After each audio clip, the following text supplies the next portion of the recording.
Zane, you'll do so. Thank you, sir. Bow with me. Most gracious Heavenly Father, we all thank you for the privilege of serving Sullivan County. I pray that we have a productive meeting this evening as we address important issues that face our county. Please guide us in the right direction that would best benefit the people that we serve. I ask for your love and presence and direction. May your hand lead us in the path that we should pursue tonight. Help us to all love one another, always looking out for the best of Sullivan County. In Jesus' name I pray. Amen. Amen. Sheriff, Cassidy, would you lead us in the pledge? Yes, sir. Attention, salute, pledge. I pledge allegiance to the flag of the United States of America and to the republic for which it stands, one nation, under God, indivisible, with liberty and justice for all. Thank you. You may be seated.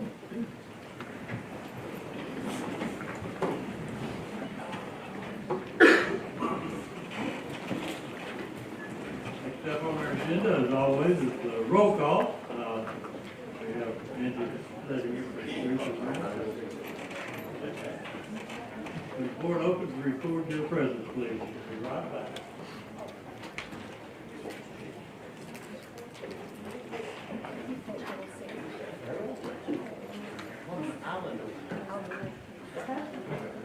I shower.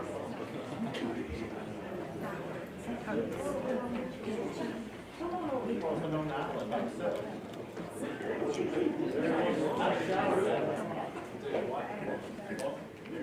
Clerk, take the roll.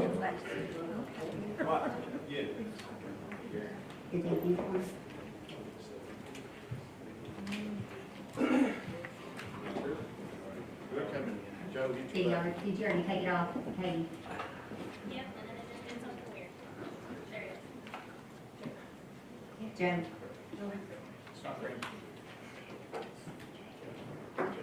We have 19 present, 5 absent. And we didn't add 3 members, as the board showed. So, 19 present. Thank you, Madam Clerk. Next up are guest speakers, proclamations, recognitions, and presentations. And we have with us tonight consultants from CDM Smith. And Amber, if you would be kind enough to introduce our guests who are going to report on the very important project in Sullivan County. Thank you so much.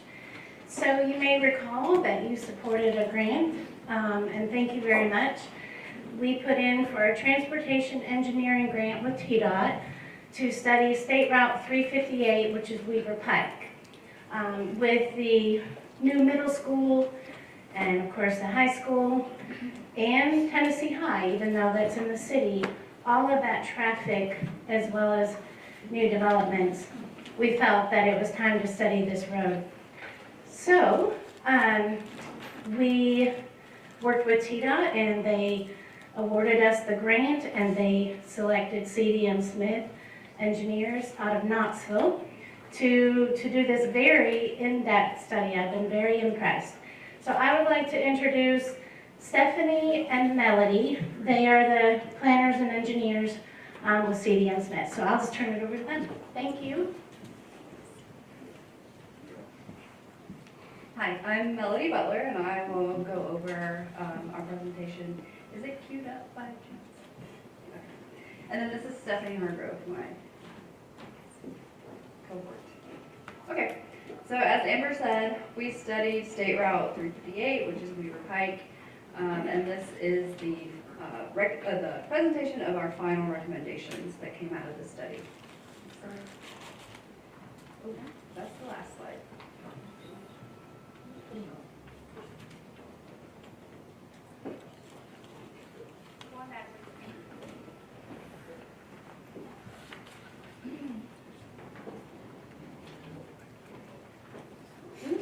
Who's controlling it? All the way back.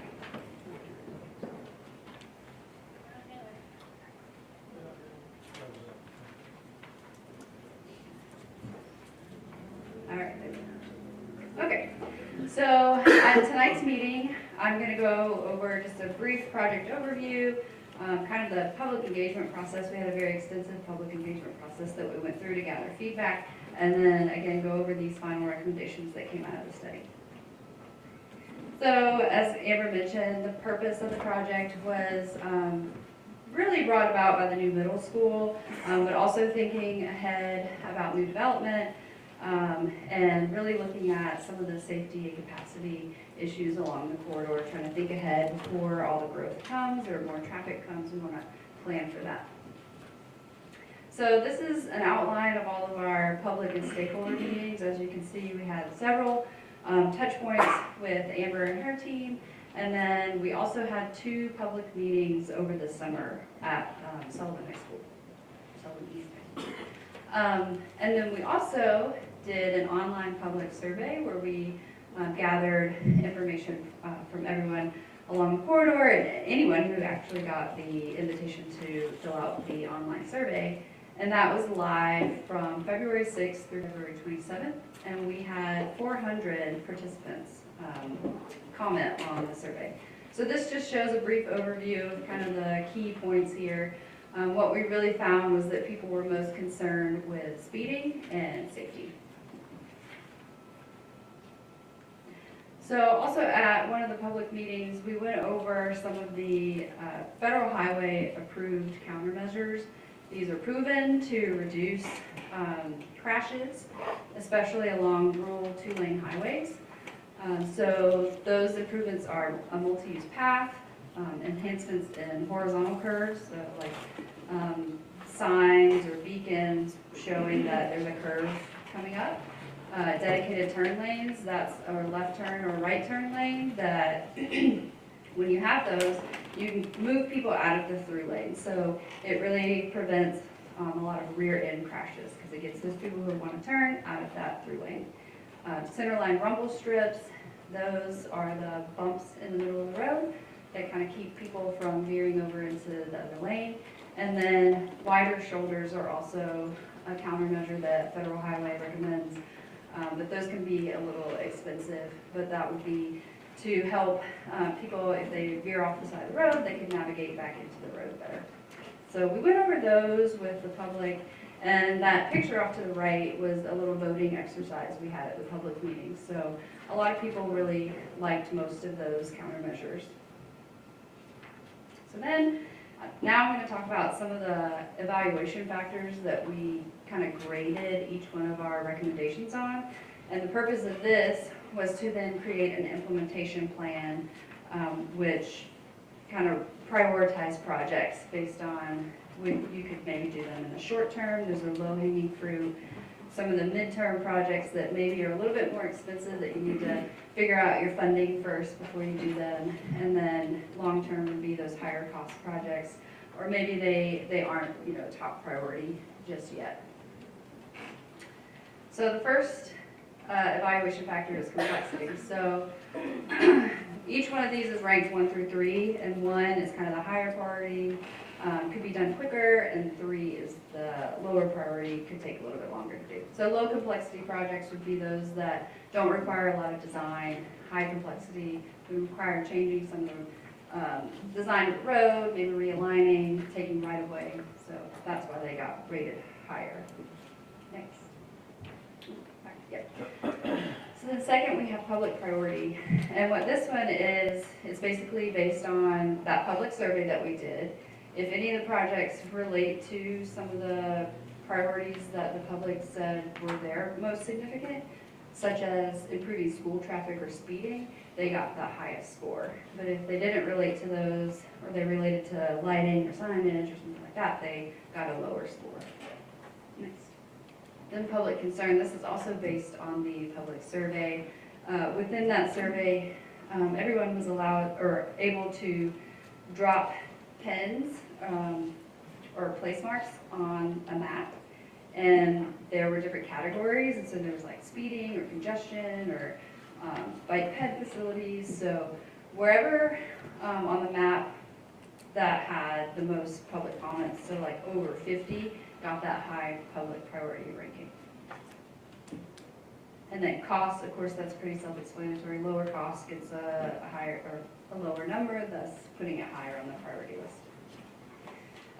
So now I'm going to go into the recommendations, and I just want to preface all of these recommendations saying that these are all concepts. So none of these are designed, none of these are ready to go to construction. These recommendations kind of tee you up to get more grant funding to help build these and make these a reality. So just want to let everyone know that now. These are just plans and concepts. Oh, can you go back? So the first recommendation, what we saw at a lot of the intersections is that the stop bars, if there are any, are actually located kind of far back. And we said, oh wait, you know, if you just put the stop bar closer to the edge of the road, then people would have an easier time seeing vehicles along Weaver Pike. Because one of the major concerns we saw from the public comments was visual obstructions and not being able to see when they come out onto Weaver Pike. So that's kind of an easy fix, and it was in several different locations that we saw that. So marking the edge lines with that dash line, just, you know, visual improvements for the driver to be more aware of where they are in the road. And you'll see that little box off to the side that has the colored dots in it. That's all of the evaluation factors, and that's what each one scored in each of those factors. So that's just giving you an idea of how it ranked. So then the next recommendation is pretty much kind of overhauling the signage along the roadway. We took an inventory of what's currently out there. We drove the road several times. We drove the road at the speed limit and felt how each curve felt to drive, those kind of things, and also looked at where crashes occurred and really kind of tried to overhaul this and make this a little easier to understand. Some of these signs are kind of clustered together or maybe erroneous. There's not a whole lot of speed limit signs out there, and speeding is an issue, so adding a speed limit sign could also just make that driver aware, oh yeah, I'm supposed to be going 45. So that's kind of the signage plan. And then the next is curve delineation. So there are lots of curves out here, and we looked at where a lot of nighttime crashes were occurring within curves. And so these reflective pavement markers are a way to really let the driver be aware and visualize where that center line is, where these curves are occurring. So really trying to warn those drivers, help them slow down just from a visual perception. Oh, hey, there's a curve coming up. So again, another type of easy fix. And then for speed deterrence, really one of the main ways that you can deter speeding, especially in a rural area, is enforcement. And we understand that there's just not enough allocation to be out there all the time to really enforce it, to make it something to make people slow down. So some of the countermeasures, again, that we looked at, this speed radar sign really helps to reduce some speed. And by really, I mean like 1 or 2 miles per hour is the average. So it is really hard to get people to slow down. And just changing the speed limit is not going to make people slow down. So really kind of providing some visual cues is the way to try to make people slow down, and enforcement if possible. So next. And then probably the biggest component of this is the shared use path. So we heard a lot about this from Amber in the very beginning. There are kids who travel from the high school to the middle school and they walk in the grass, and that is very not safe. So we really would like to see some sort of multi-use trail path between the schools. I know it's a little small, but we have these boards over here if you want to look at them after. But the map there shows the blue line is kind of the phase 1. This is the highest priority. So that's between the schools, and it actually extends up to the convenience store that's there. So we heard that lots of kids walk up there after school, get a snack, and so we would like to provide some sort of safe facility for them to get up there since that's where they are going. And then phase 2 would be from the middle school southward to Old Beaver Pike. And we have before and after, or no, sorry, those are 2 after pictures up there. These boards over here have before and after what it would look like. But there are 2 options. So if you can get the path far enough off the edge of the roadway, then you don't need a barrier separation. Although the barrier separator provides another level of safety, right?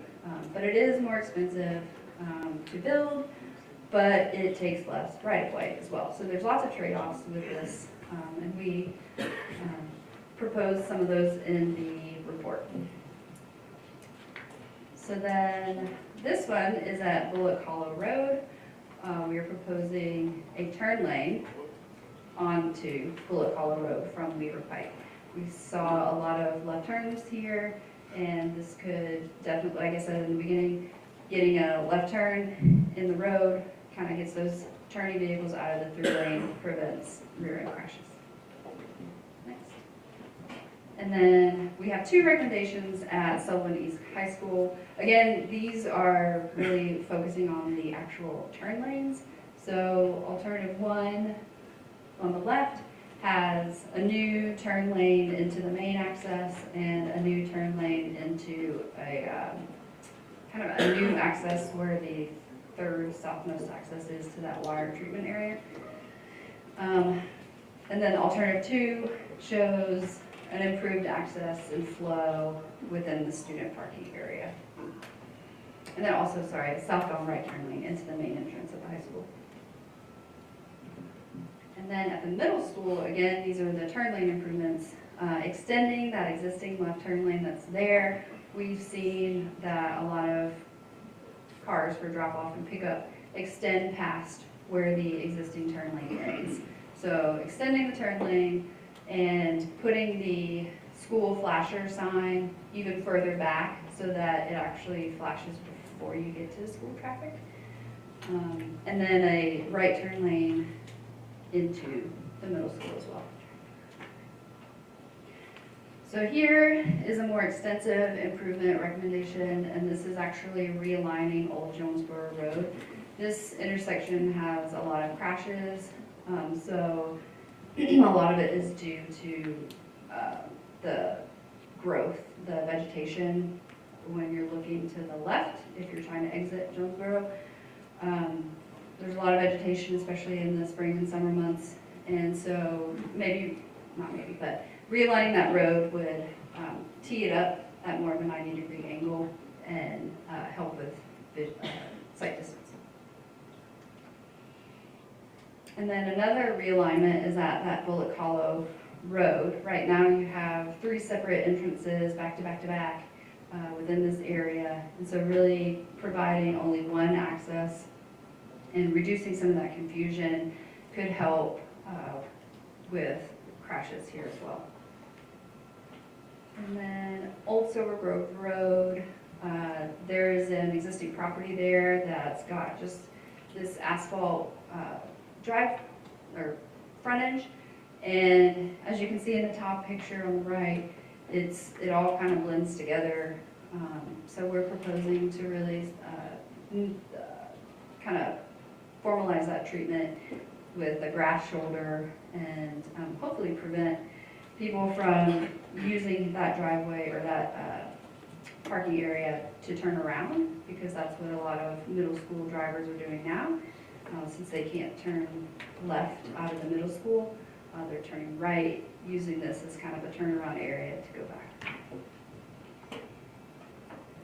And then these are, again, the same 2 alternatives at the high school, but this is more looking at the access and the differences between the 2. So the first improvement on the left is, again, utilizing that 3rd southmost driveway, closing off the middle one where the student parking is, and kind of making a circulation for the student parking and that overflow parking. And it allows for more storage for the main entrance left turn lane and separates the 2 accesses. So they're pretty close together now. any sort of separation can kind of help with congestion and getting people onto Weaver Pike. And then the second one uses the existing student parking access point, but allows only in, so entrance only. And then that third access on the bottom would be exit only. And then again, we have, the final recommendation is lighting. So we talked about this a lot. At the high school, middle school would be really important, especially, you know, in the winter months when if there's any school activities after school, it's dark when people leave. So, and you have inexperienced drivers, so we really want to have some lighting out there. Also, as with the centerline reflective pavement markings, we looked at the locations of high occurrences of nighttime crashes. So that's where we propose a lot of the lighting as well, and you'll see that most of that is within curves. So this is the final list of all of the recommendations, all of their scores, and then they are ranked by their final priority score. So green at the top for those low priority, yellow or the mid-range priorities, and then red are the longer term recommendations. And again, these are all recommendations, concept level plans. We did provide cost estimates for each of the recommendations. Those are just to help guide you, and it's kind of the first step in any sort of implementation, so that having this plan in place will tee you up for additional grant funding that can help build some of these. So that's our study. Anyone have any questions for our guest? Thank you so much for being here, and I want to thank the members of the community that participated with you in this process, and particularly Amber and members of the commission that attended meetings up there. This is an extremely important safety project for the kids at East and East Middle School, and we appreciate CDM Smith. You've worked with us for your company under a different name, has worked with us for years here in Sullivan County, and we're always happy to have you back, because that means we're probably going to get a new road. Yeah. So, thank you. All right, thank you guys.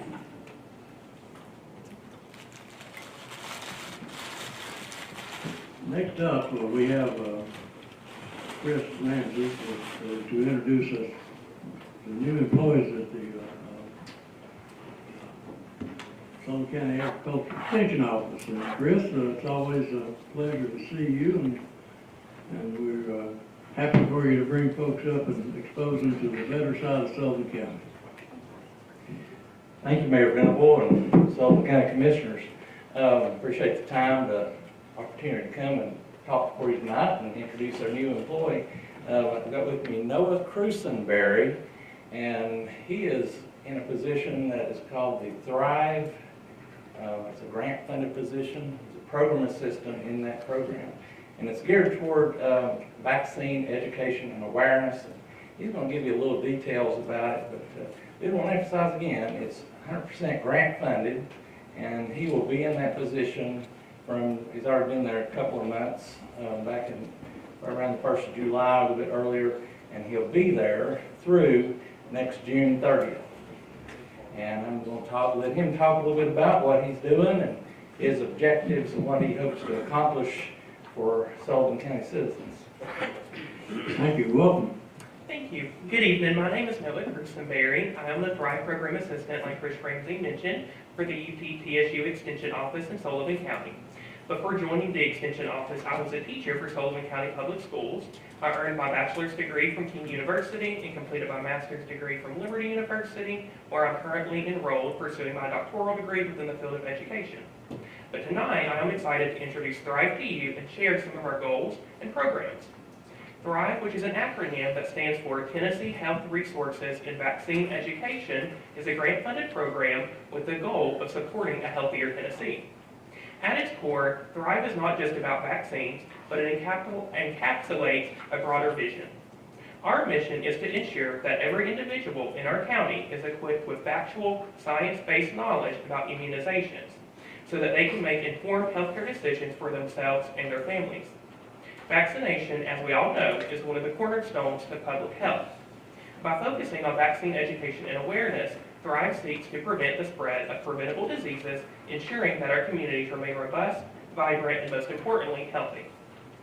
Thrive has been closely collaborating with the Extension Office's FCS agent, Lydia Hoskins.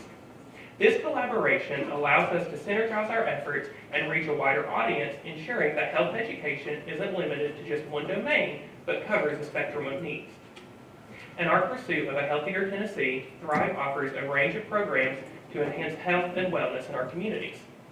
Among these are Walk with Ease, which motivates individuals to initiate and sustain a walking routine, and Matter of Balance, which is aimed at increasing activity levels in older adults while also diminishing their fear of falling. Another program that Thrive has had the opportunity to participate in is Chair Yoga, which provides a modified form of yoga to those with mobility concerns. Additionally, the 6-week course, Living Well with Chronic Conditions, gives residents tools to navigate and manage their health more effectively. As we look to the future, Thrive has an assortment of activities and programs on the horizon. Thrive is currently collaborating with local churches and nonprofits to host a resource clinic for the unhoused in Bristol on October 14th. In addition, we've teamed up with Providence Medical Clinic to offer free medical clinics for the residents of Sullivan County on the first Mondays of both October and November. We're also working in partnership with the Sullivan County Health Department to facilitate various vaccine clinics across the county. Specifically, Thrive will assist the Health Department and Kingsport Housing Authority in conducting 2 vaccine clinics on November 1st, which we hope will lead to others. Additionally, to gain a deeper understanding of the factors impacting low immunization rates in Tennessee, Thrive is actively collecting survey data, which we will use to inform future activities. Now I would like to share some goals for Thrive. Our overreaching goal is a healthier Tennessee. However, this goal can be broken down into 3 themes: educate, engage, and expand. First, Thrive has the goal of educating the residents of Sullivan County by providing comprehensive data-based education on the importance of vaccinations, debunking myths, and addressing concerns. Our education is also important to note that it's not just focused on the COVID-19 vaccine, but on all immunizations. Thrive's second goal is to increase community engagement. By collaborating with communities, schools, and local organizations, Thrive will be able to spread awareness and understanding regarding immunizations, which will enable the residents of Sullivan County to make informed decisions about their health care. Thrive's final goal is to expand our scope. By partnering with additional local organizations, health experts, and community leaders, we will be able to expand and reach more individuals and increase our impact. In conclusion, Thrive's goal of a healthier Tennessee is achievable through education, engagement, and expansion. Together with UT-TSU Extension and the Sullivan County community, we are committed to creating a brighter, healthier future for us all. Thank you for your time and your unwavering support to community-driven initiatives such as Thrive.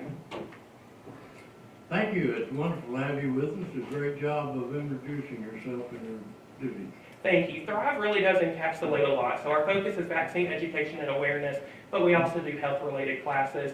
Any way we can get out in the community and encourage people to be healthier and also educate them about the importance of immunizations, we're there for it. Well, thank you. You have a wonderful mentor with you also. I do. It's been great. A great experience working at the Extension office.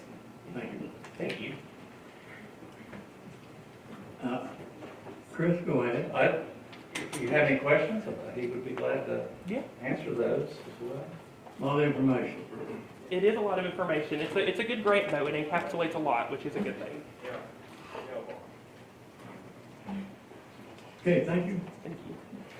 Thank you again for letting us come and share his position. I always enjoy staying at the meetings, commission meetings. I do have a beef cattle meeting going on right now, and we'll go and take care of that. I had somebody get it started for me, but again, thank you. Well, save me one. Thank you. At this time, we're still under guest speaker proclamations. I'd like to recognize Commissioner Iverson to introduce some special guests we've had here with us tonight. And we didn't tell them we were going to do that, but we're going to do it anyway, Chuck. Mark, you're recognized. Thank you, Mayor. I guess the first thing I should say was that we're anti-Thrive today because all the cookies and things in the back of the room, so that's probably a bad thing. But so today we're if I get the three of them to come up to the stadium, or the podium, I'd appreciate it. Matt Price and George Leo and Chuck Carter, if all three of you could come up, please.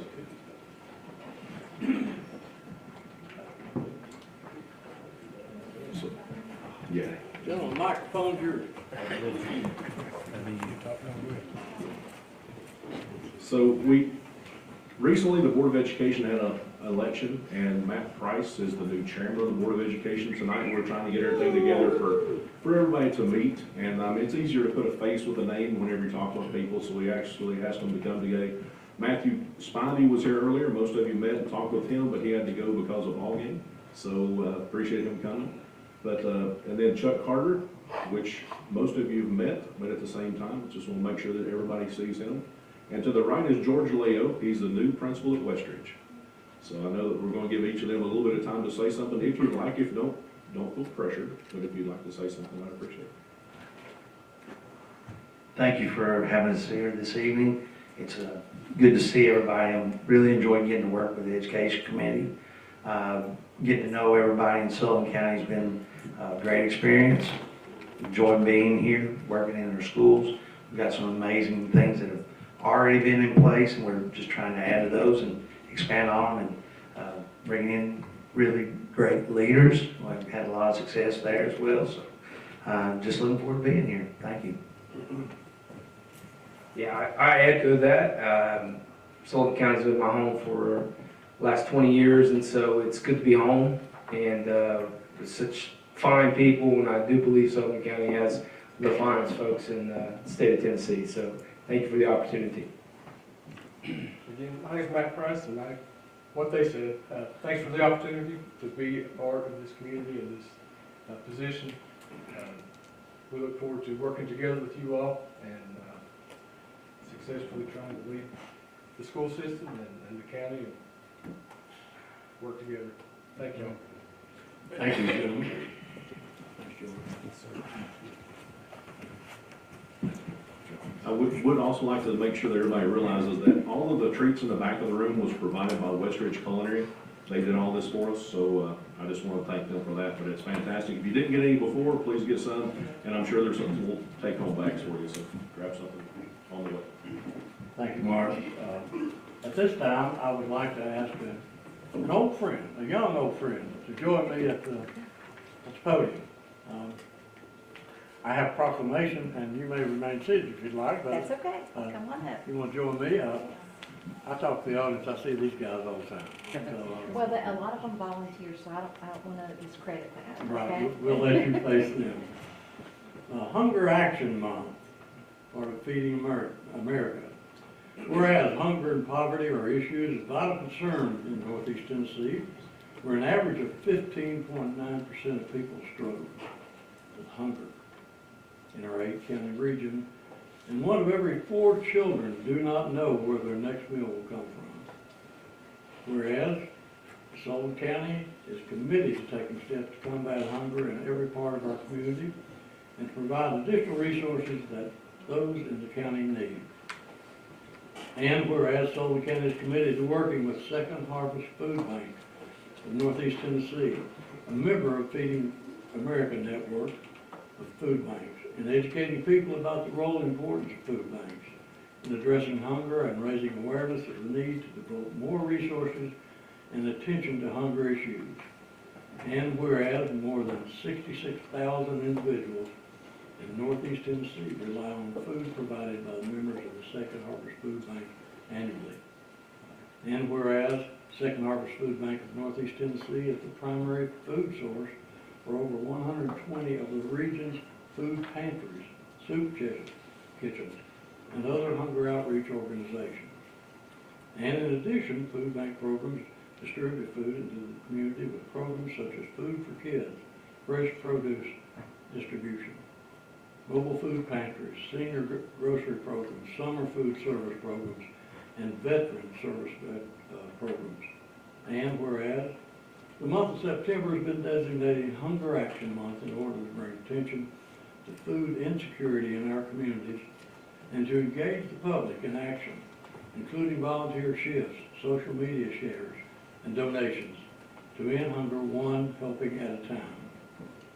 Whereas food banks across the country, including the members of Second Harvest Food Bank, will throughout the month promote on social media ways to bring awareness, help end hunger in their local communities. Therefore be it resolved, as Mayor of Sullivan County and on behalf of the Sullivan County Commission, I, Richard Venable, recognize September 15, 2023 as Hunger Action Day in Sullivan County. And I call this observance to the attention of our citizens. And I have signed that on the 15th of September, but let me just add a personal note. The thousands of people that Second Harvest Food Bank touch are led by this lady. Now, I don't know how long this lady's been doing that. Oh, you recognize me, 30 years. 30 years. Yes. I've forgotten that. But the fact is that she's interested in feeding people in Northeast Tennessee. And folks, there's hunger among us. So I'm going to introduce her and let her speak to the commission and to you to raise awareness. And Rhonda, it's just always good to see you, and I'm proud to have signed the certificate recognizing your work. Thank you, Mayor. I do appreciate it, and it means so much to have this proclamation. We have so many friends in the commissioners. They volunteer their time. Every week we have commissioners that come to Second Harvest and volunteer, and or come down for special events, and it means so much. And what we want to do is we want to inspire more people that are listening today, inspire more people to get involved. This work is very important. It's very important for our children, for our elderly, and our working poor families. And we just thank you because Hunger Action Month has been going on for 16 years, and we're going to continue it. We're going to continue strong because we want to make sure that everyone gets involved. It's so very important, and it's so easy to get involved. So thank you so much for the county support. I'm very proud to be a resident of Sullivan County all my life, and also went to Sullivan County schools, so I'm very proud of that, and very proud of just being here and for all of you all in your service. So thank you, and just spread the word, get involved, and let's work together to end hunger. Thank you. Thank you so much.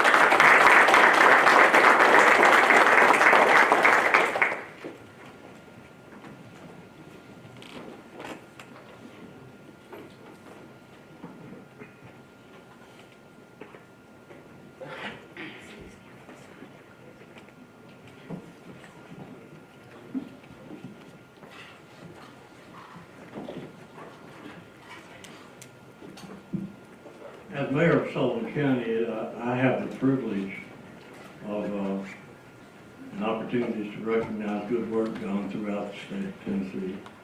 And I get requests every week for Sullivan County and the mayor's office to recognize good programs throughout Tennessee. Sometimes it takes us a while to check these out and make sure that it's things that represent the values that we do here in Sullivan County. Tonight I have two. I'm not going to read the proclamations, but this is a proclamation to celebrate Babies Week, October 16th to the 20th through 2023.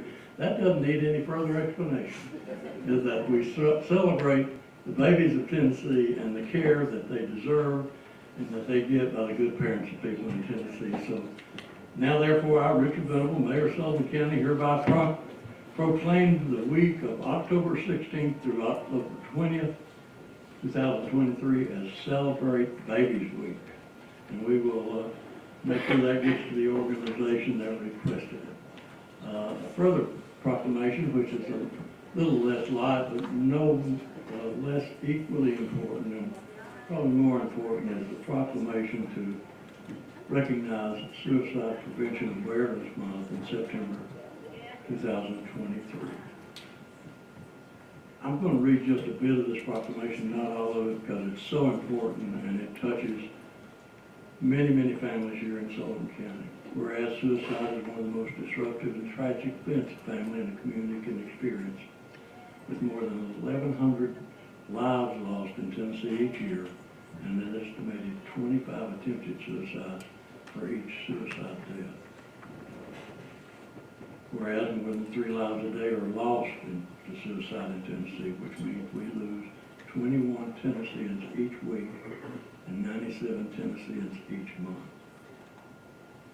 Whereas public awareness of this tragic problem is the key to preventing further suffering in life, and the risk of human self-destruction can be reduced through awareness, education, and treatment, as the highest risk for suicide among survivors of those who die by suicide and those who have attempted suicide. Suicide Prevention Network is a grassroots collaboration of Tennesseans and organizations working to eliminate the stigma of suicide, educate the community about the warning signs, and ultimately reduce the rate of suicide in our state. Now therefore, I, Richard Venable, Mayor of Sullivan County, do by your proclaim September 2023 as Suicide Prevention Awareness Month in Sullivan County, Tennessee, and do urge all of our citizens to work to prevent suicide and to raise awareness and tolerance around all people affected by this tragedy. So we will, again, forward that to the requester and make them aware that we share their concerns about this tragedies that occur in Tennessee on a daily basis. Next up, we have elections, proclamations, and appointments. We do this every year in September. One year we did it in October, but every year in September we elect the leadership of the commission, and it's time to do that. And as is traditional, I will ask our county attorney, Dan Street, to take the chair and hold the election as is come.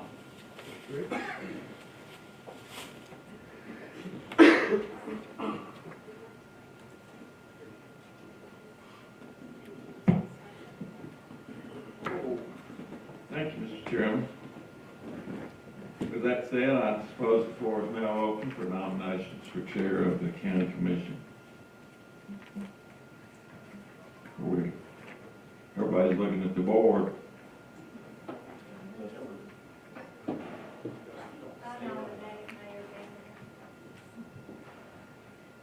Mayor Venable has been nominated. Any other nominations? I nominate John Gardner. Nomination for John Gardner. Mr. Gardner? Very appreciatively, I did decline the nomination, but I do appreciate the gesture. Thank you very much, sir. I decline the nomination. Any other nominations? If you vote for me. Any other nominations for chairman? Motion nomination cease. Motion nominations cease. Is there a second? Second. All in favor, indicate by saying aye. Aye. All opposed. Mr. Venable, as your newly elected chairman, he had mentioned to me that he wanted me to conduct the election for the vice chairman. Did he step out? Chairman Pro Tem. So, going on that request, I guess I will do that unless there's objection. John Gardner. John Gardner, nomination for Commissioner Gardner. Any other nominations?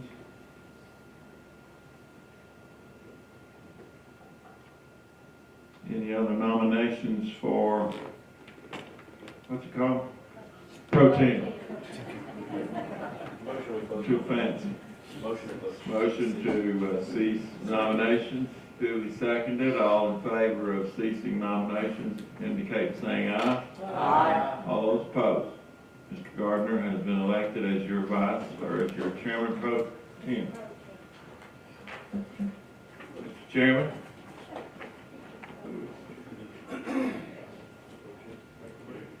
Congratulations.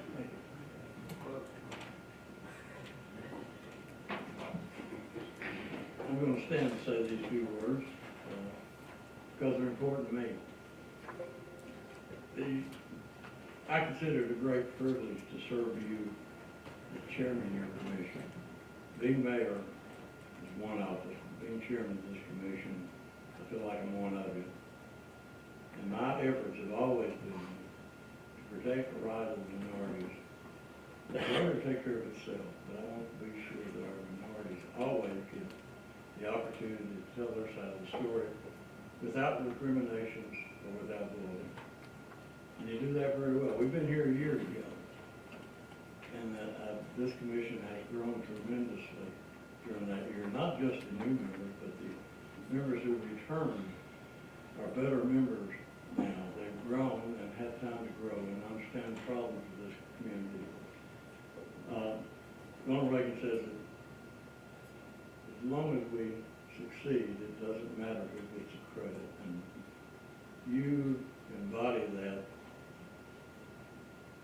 in your conduct of business here. So, again, you would think after, I guess this is my ninth term as chairman, you would think it would be old hat to me. It's not. It always remains a great privilege to me to be able to serve alongside you in this position. And I would end with saying, don't ever hesitate to challenge the chair. I don't take it personally, and I don't know everything, and I'm not always right. So when, I've had members do that, and they're my good friends, and they help me, and I hope I grow with you. So thank you so much for your comments.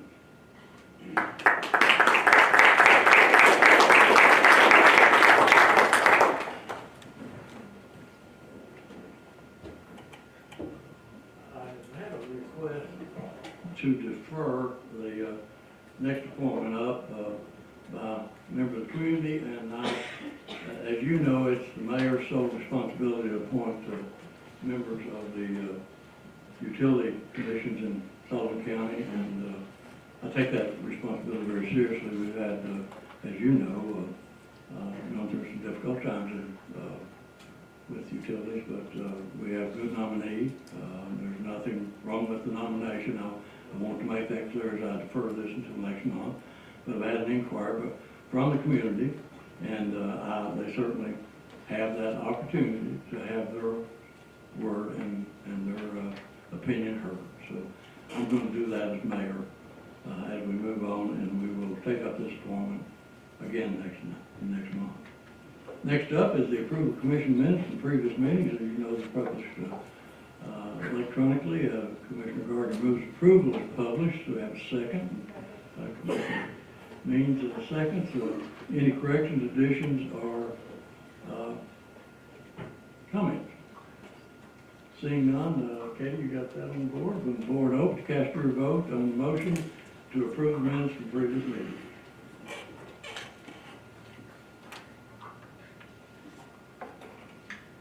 Has everyone voted? Anyone wish to change their vote? Madam Clerk, take the vote. 21 yes, 3 absent. Have received the necessary majority. The minutes are approved and filed with the clerk. Next up is the approval of notary publics. We have a list of folks who have applied to be a notary public on behalf of Sullivan County, and I will ask the clerk to share those names with you and then accept the motion.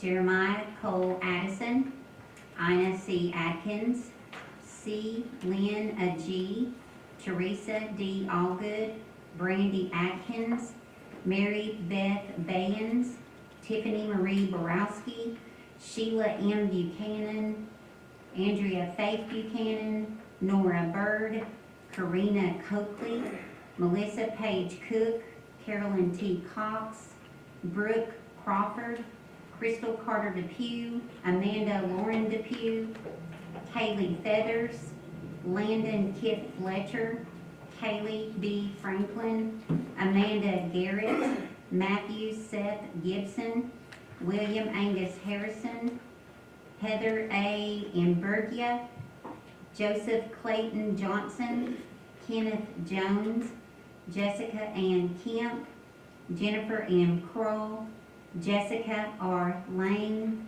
Ron Luster, Megan M. Madden, Myers M. Massengill II, Brandy Leanne Milhorn, Amanda H. Nelson, Crystal Nottingham, Rebecca D. O'Quinn, Anita E. Overbay, Sean Pack, Rebecca Peterson, Sherry J. Philippi, Betty Roberts, Christy Marie Gray Robinson, Rhonda Adora Rock, Samuel K. Ross, Jessica Sarber, Katie Schaefer, Jennifer Smith, Benema Diane Seibert, Amy Colleen Terry, Rachel Elizabeth Wallen, Edith J. Weddle, Kimberly Nicole Young.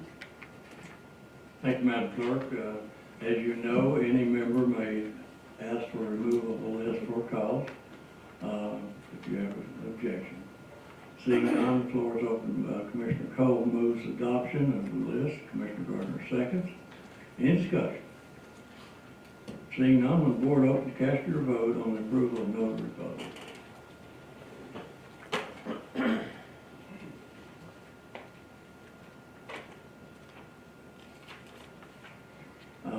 I have a commissioner who voted no, and I believe you want recognition. Miss Katie is my granddaughter, so I'm going to accept. You're going to, okay, that's, thank you. Appreciate that. I appreciate Ms. Katie. Anyone wish to change the vote? Madam Clerk, take the vote.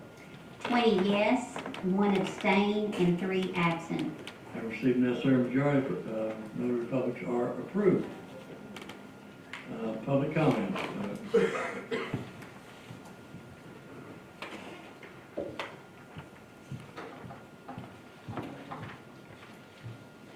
Andrew, I want to compliment you on your bow tie, honoring the state of Tennessee.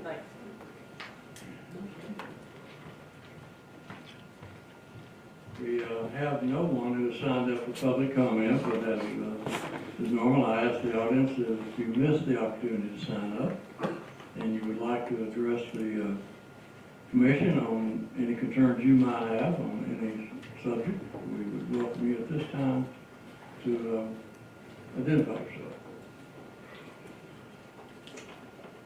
Seeing none, I declare the public comment section closed. Moving on to consent agenda. This is the consent agenda that you constructed at your work session last Thursday evening. And items 2, 3, 4, 5, and 7 of today's agenda were assigned to the consent agenda. Again, any member may block any resolution from the consent agenda at this time. Seeing no objection, we will entertain a motion to pass the consent agenda. Commissioner Gardner, Commissioner.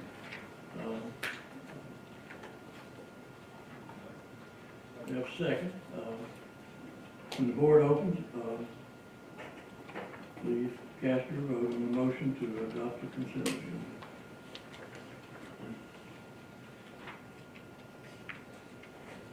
Everyone vote. Anyone wish to change the vote? Madam Clerk, take the vote. 21 yes, 3 absent. Having received the necessary majority, the consent agenda is passed as published. Next up are your regular calendar of resolutions, and under old business, we have item number 1, and Commissioner Vanover, you're recognized on item number 1. Item number 1 is a resolution. It's on second reading. We talked about this for 2 months now. I do have a small amendment to be made to it, and I'll point that out at the time. It's a resolution to authorize mayor and county attorney to sign contract with the Tennessee Department of Transportation for improvements at intersection State Route 93 and Bloomingdale Pike. Federal project number is not on there, but state project number is, as you can see, it's on there. It's a long one. Contract number, it's on there as well. And to authorize, this is where the amendment needs to be made. Instead of $25,000, it needs to be made $50,000. Payment for county share to come from the existing highway fund balance. So this is actually just contingency money that has to be appropriated in case it runs over. We've changed the wording of the contract. It's still leaving it open-ended, so. And the highway department wants to make it $50,000 just in case there are overruns, but hope to never have to use any of the money. Now therefore be it resolved, the Board of Sullivan County Commissioners authorize the mayor and county attorney to sign the contract with TDOT for the project described above with and if you change this to $50,000 payment coming from the existing funds within the budget of the Sullivan County Highway Department. This is the second and final reading, and I ask for it to be passed and voted on as amended. Commissioner Vanover moves for adoption, second, previously by Commissioner Crawford. Any questions for the sponsor? Lane, you didn't want to amend that you didn't say you wanted to amend it to 50,000, should read. 50,000, yes, sir. My summary says 25, but as long as the resolution says 50, we don't need to do it. It should be 50. Well, the resolution I have says 25, so Commissioner Vanover amends his motion to change $25,000 to $50,000, and he can accept that amendment without motion. Any further discussion of this item number 1? Seeing nobody signed in on the board, when the board opens, please cast your vote on item number 1. Everyone voted? Anyone wish to change their vote? Madam Clerk, take the vote. 21 yes, 3 absent. And received the necessary majority, item 1 is adopted. I believe up next is item 6. Commissioner Locke, this is under new business. Commissioner Locke is recognized on item number 6. Thank you, Chair. This resolution is to secure and appropriate $4 million in funding to the City of Kingsport, $3 million of which shall be used for the renovations of the city-county jointly owned Kingsport Justice Center. Now therefore be it resolved that the Board of County Commissioners of Sullivan County, assembled in regular session, hereby approves appropriation of $4 million to City of Kingsport, $3 million, which shall be used for the Justice Center. This is increasing the total project amount to $5.6 million as requested by the Kingsport officials. $1 million of this will be used for economic development, and I request waiver of the rules and take a vote. Commissioner Locke moved to suspend the rules for immediate introduction and adoption of item number 6, seconded by Commissioner Gardner. Floor is open for discussion. Any questions for the sponsor? Seeing none, you're ready to vote. When the board opens, cast your vote on item number 6. Requires 16 votes for passage.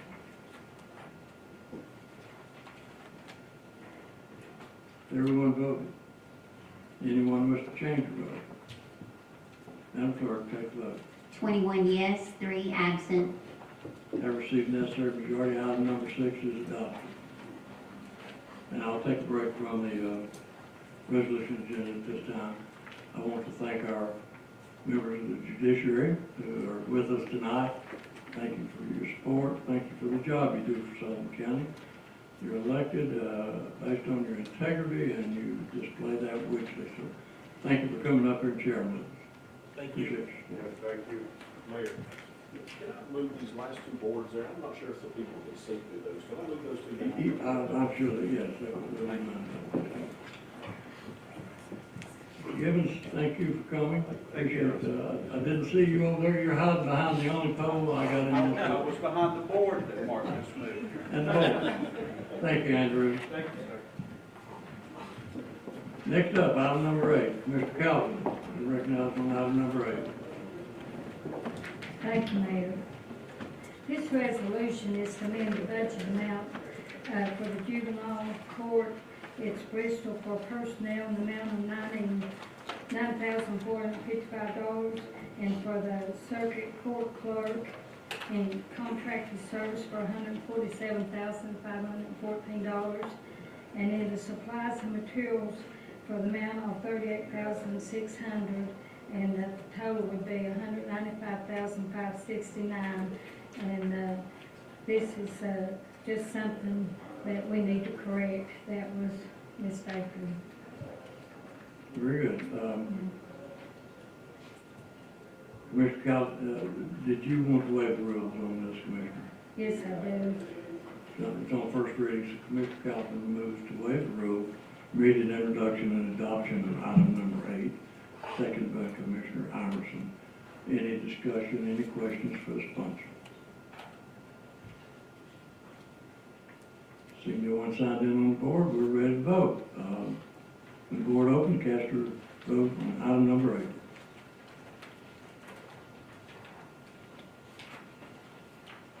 Everyone voted? Anyone wish to change their vote? Madam Clerk, take the vote. 21 yes, 3 absent. And received necessary majority, item number 8 is adopted. Next up, item number 9. Commissioner Means, you're recognized on item number 9. This is just a resolution authorizing the establishment of a county health council. Gary Mays and putting together, and we're also going to be asking, it'll come after this, the election of at least one county commissioner. But the purpose of this council is to promote and protect the well-beings of all citizens in Sullivan County. Assessing the health needs of the community and developing plans to address those needs, coordinating efforts of various organizations and individuals concerned with health issues, advocating for policies and programs that promote health and prevent disease, and providing education and information to the public on health-related issues.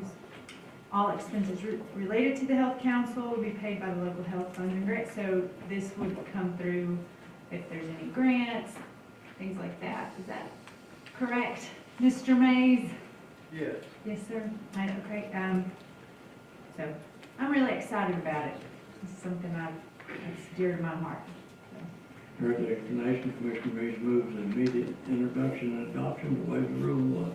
Commissioner Means, you want to waive the rule? Yes, sir. I'm going to ask Waive you the for rule. waiver of rules.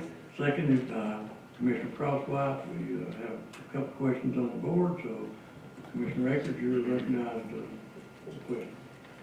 Thank you, Chairman, and congratulations again. I'm starting to see a theme here, Jessica, and I think we're going to be the healthiest county around. Last week, you wanted us to challenge us to walk across Tennessee, and now you got your little health council.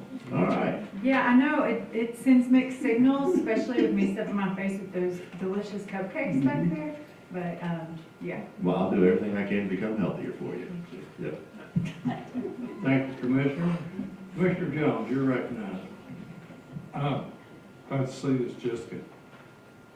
I don't see anywhere in here of how many are going to be on this council, and except the only thing we have is one commissioner.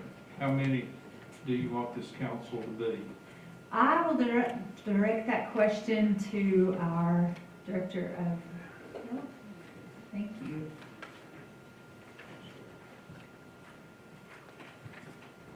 And are we limited to one commissioner? Ms. Mays, you're recognized. We're recessing for your comments. Thank you, Mr. Chairman. And that's a good question. So the structure of the Health Council, as we have laid it out, is probably going to be a governance type board, probably no more than 12 members. But that 12-member board will probably delegate task groups. There's considerable grant money that could be made available to Sullivan County to address issues such as neonatal abstinence syndrome or smoking or those kinds of issues that our community faces. So probably have task groups that's more appropriate that can actually get things done and be governed through this 12-member board. I guess you just hit on something. We already have a smoking cessation. We do. Program going. I just use that for an example. This health council will not usurp or take the place of anything that's already existing. Are there existing councils in other counties that we could look at? Because actually, about 89 counties have health councils in the state of Tennessee. Really? Yeah. Yeah. Yeah. Okay, thanks for taking care of us. Are we Sure. limited to one commissioner? No, that is just, But we have to have one. yeah, we should have one at least, yeah. Okay, thank you. Thank you. Thank you. Any other questions for Mr. Mays? Thank you, Gary. You're Back welcome. in session, Commissioner Meeks renews her motion for immediate introduction and adoption. Number 9. I will add, if you don't mind, Chairman, that the #1 killer in America is heart disease, which is a result of obesity. And just after talking to Mr. Mays, that is a huge problem in our county. So that's the direct, I'm hoping to be counteract that a little bit. So, The Commissioner renews her motion, seconded by Commissioner Cross, White, Glover, Vanover, and Harvey. Any further questions? Looks like we're ready to vote. I'm sorry, I thought you were pointing at the board, you wanted to vote, Gary. I was trying to hit the button and get your attention at the same time. Commissioner Means, everyone requested, anyone voting in the affirmative, this be added to the resolution. yes, sir. I appreciate it. Without objection. Any further discussion? Seeing none, when the board opens, please cast your vote on item number 9.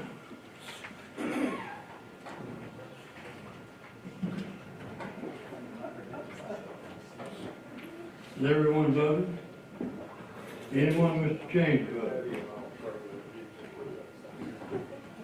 Madam Clerk, take the vote.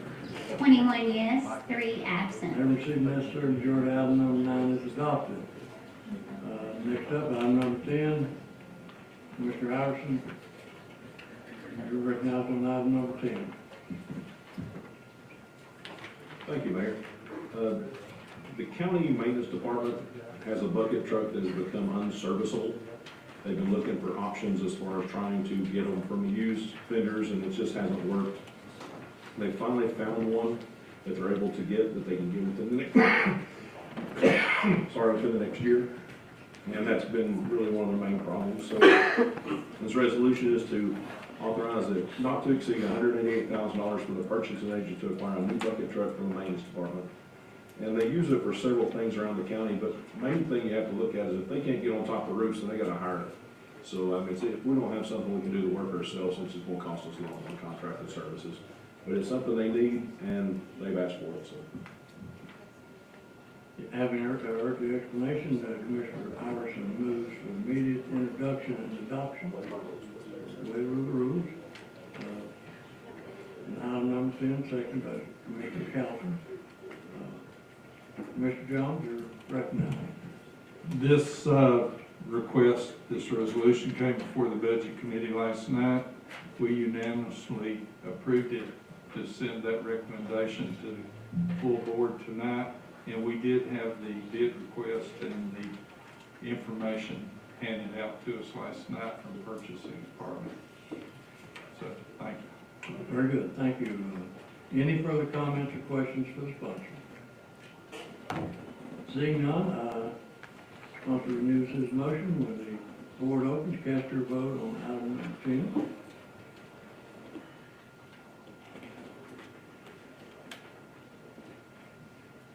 Everyone voted? Anyone wish to change the vote? Madam Clerk, take the vote.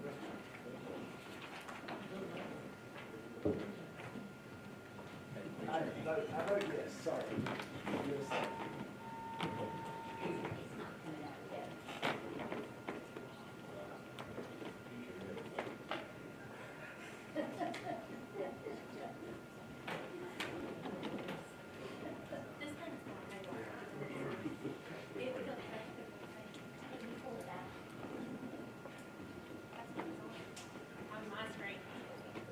Could be a full moon.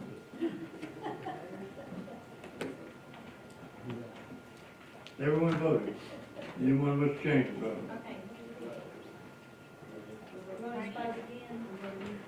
Okay, we'll reset the board and we're voting on item number 10. We'll waive the rules for passage. And everyone voted. Anyone wish to change your vote? Madam Clerk, take the vote. 21 yes, 3 absent. Have received necessary majority, item number 10 is adopted. Mr. Vanover, you're recognized on item number 11. Thank you, Mr. Chairman. I forgot to congratulate you a while ago, so congratulations. Thank you. Item 11 is a resolution to amend the Sullivan County General Fund budget for the 24 fiscal year for the compensation of temporary part-time labor up to $50,000 to assist in the review of current projects underway at the present time and any that are approved by this body. Now therefore be it resolved that the Board of County Commissioners of Sullivan County, Tennessee, assembled in regular session hereby amends the 23-24 General Fund appropriations by $50,000 to assist in the oversight of all the projects currently underway as well as those approved by this body over the upcoming weeks. This was also passed to the Budget Committee last night and got a favorable recommendation. I'd ask for it to be placed on waiver rules for immediate adoption. Mr. Vanover moves to waive the rule for immediate introduction and adoption of item number 11, second by Commissioner King. Any discussion?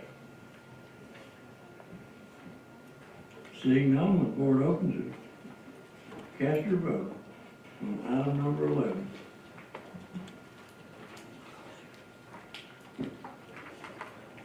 Everyone vote. Anyone wish to change your vote? Madam Clerk, take the vote. 21 yes, 3 absent. Have received necessary majority, item number 11 is adopted.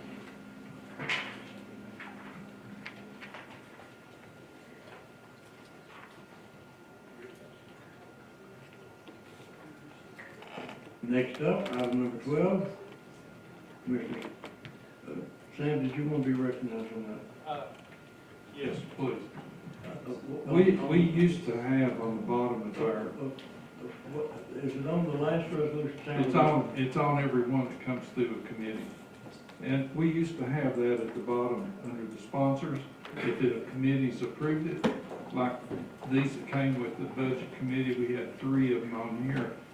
And I appreciate Commissioner Vanover recognizing the budget committee approving it. But we used to have that on the bottom of our agendas or on the resolution. If it went through a committee and was approved, that way we knew that we had that approval and it came as a recommendation to the full board. Now, I don't know when that stopped. I just now was thinking about it, and I would like to see that reinstated.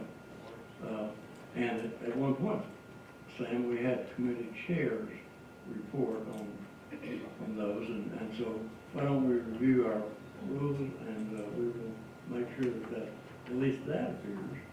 But going forward, it might be good for the committee chairs to report on resolutions and be recognized on resolutions about how the outcome was or whatever.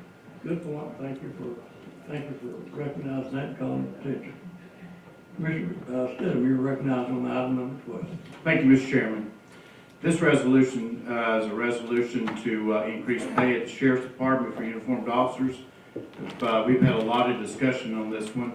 This comes down to a recruiting and retention issue, and with the pay increase, this will be able to allow them to retain some officers and recruit some new officers in. This comes down to a public safety issue, not having enough patrol officers out there, and we've had a lot of discussion on this. Took a lot of ideas over to the Sheriff's Department, sat down for days, went through those recommendations from bonuses, hiring bonuses, differential pay, numerous things, and we came back and they provided us with that information. This would appropriate $1,045,713 to take care of an increase for post-certified and sworn officers. This also went through the Budget Committee twice and had a positive recommendation for approval. Commissioner Stidham moves the immediate introduction and adoption of item number 12, seconded by Commissioner Gardner and others. We have a list developed here, so we're in discussion. Commissioner Glover, you're recognized. Thank you, Mr. Chairman. This is a tough resolution. It's it's kind of got us in a bad way here. But anyway, like Commissioner Stubbs said, we have to deal with it, so.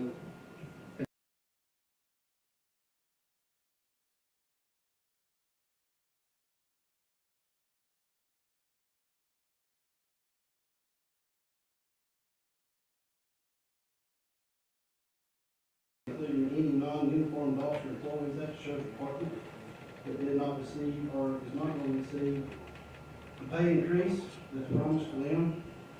And I would request that this amendment to the resolution be on a roll call vote, please. Second roll call vote. Well, as I discussed, you've moved to the introduction of amendment number 1. And we have a second for amendment number 1 described by Commissioner Glover. Second. I have a second by Commissioner King.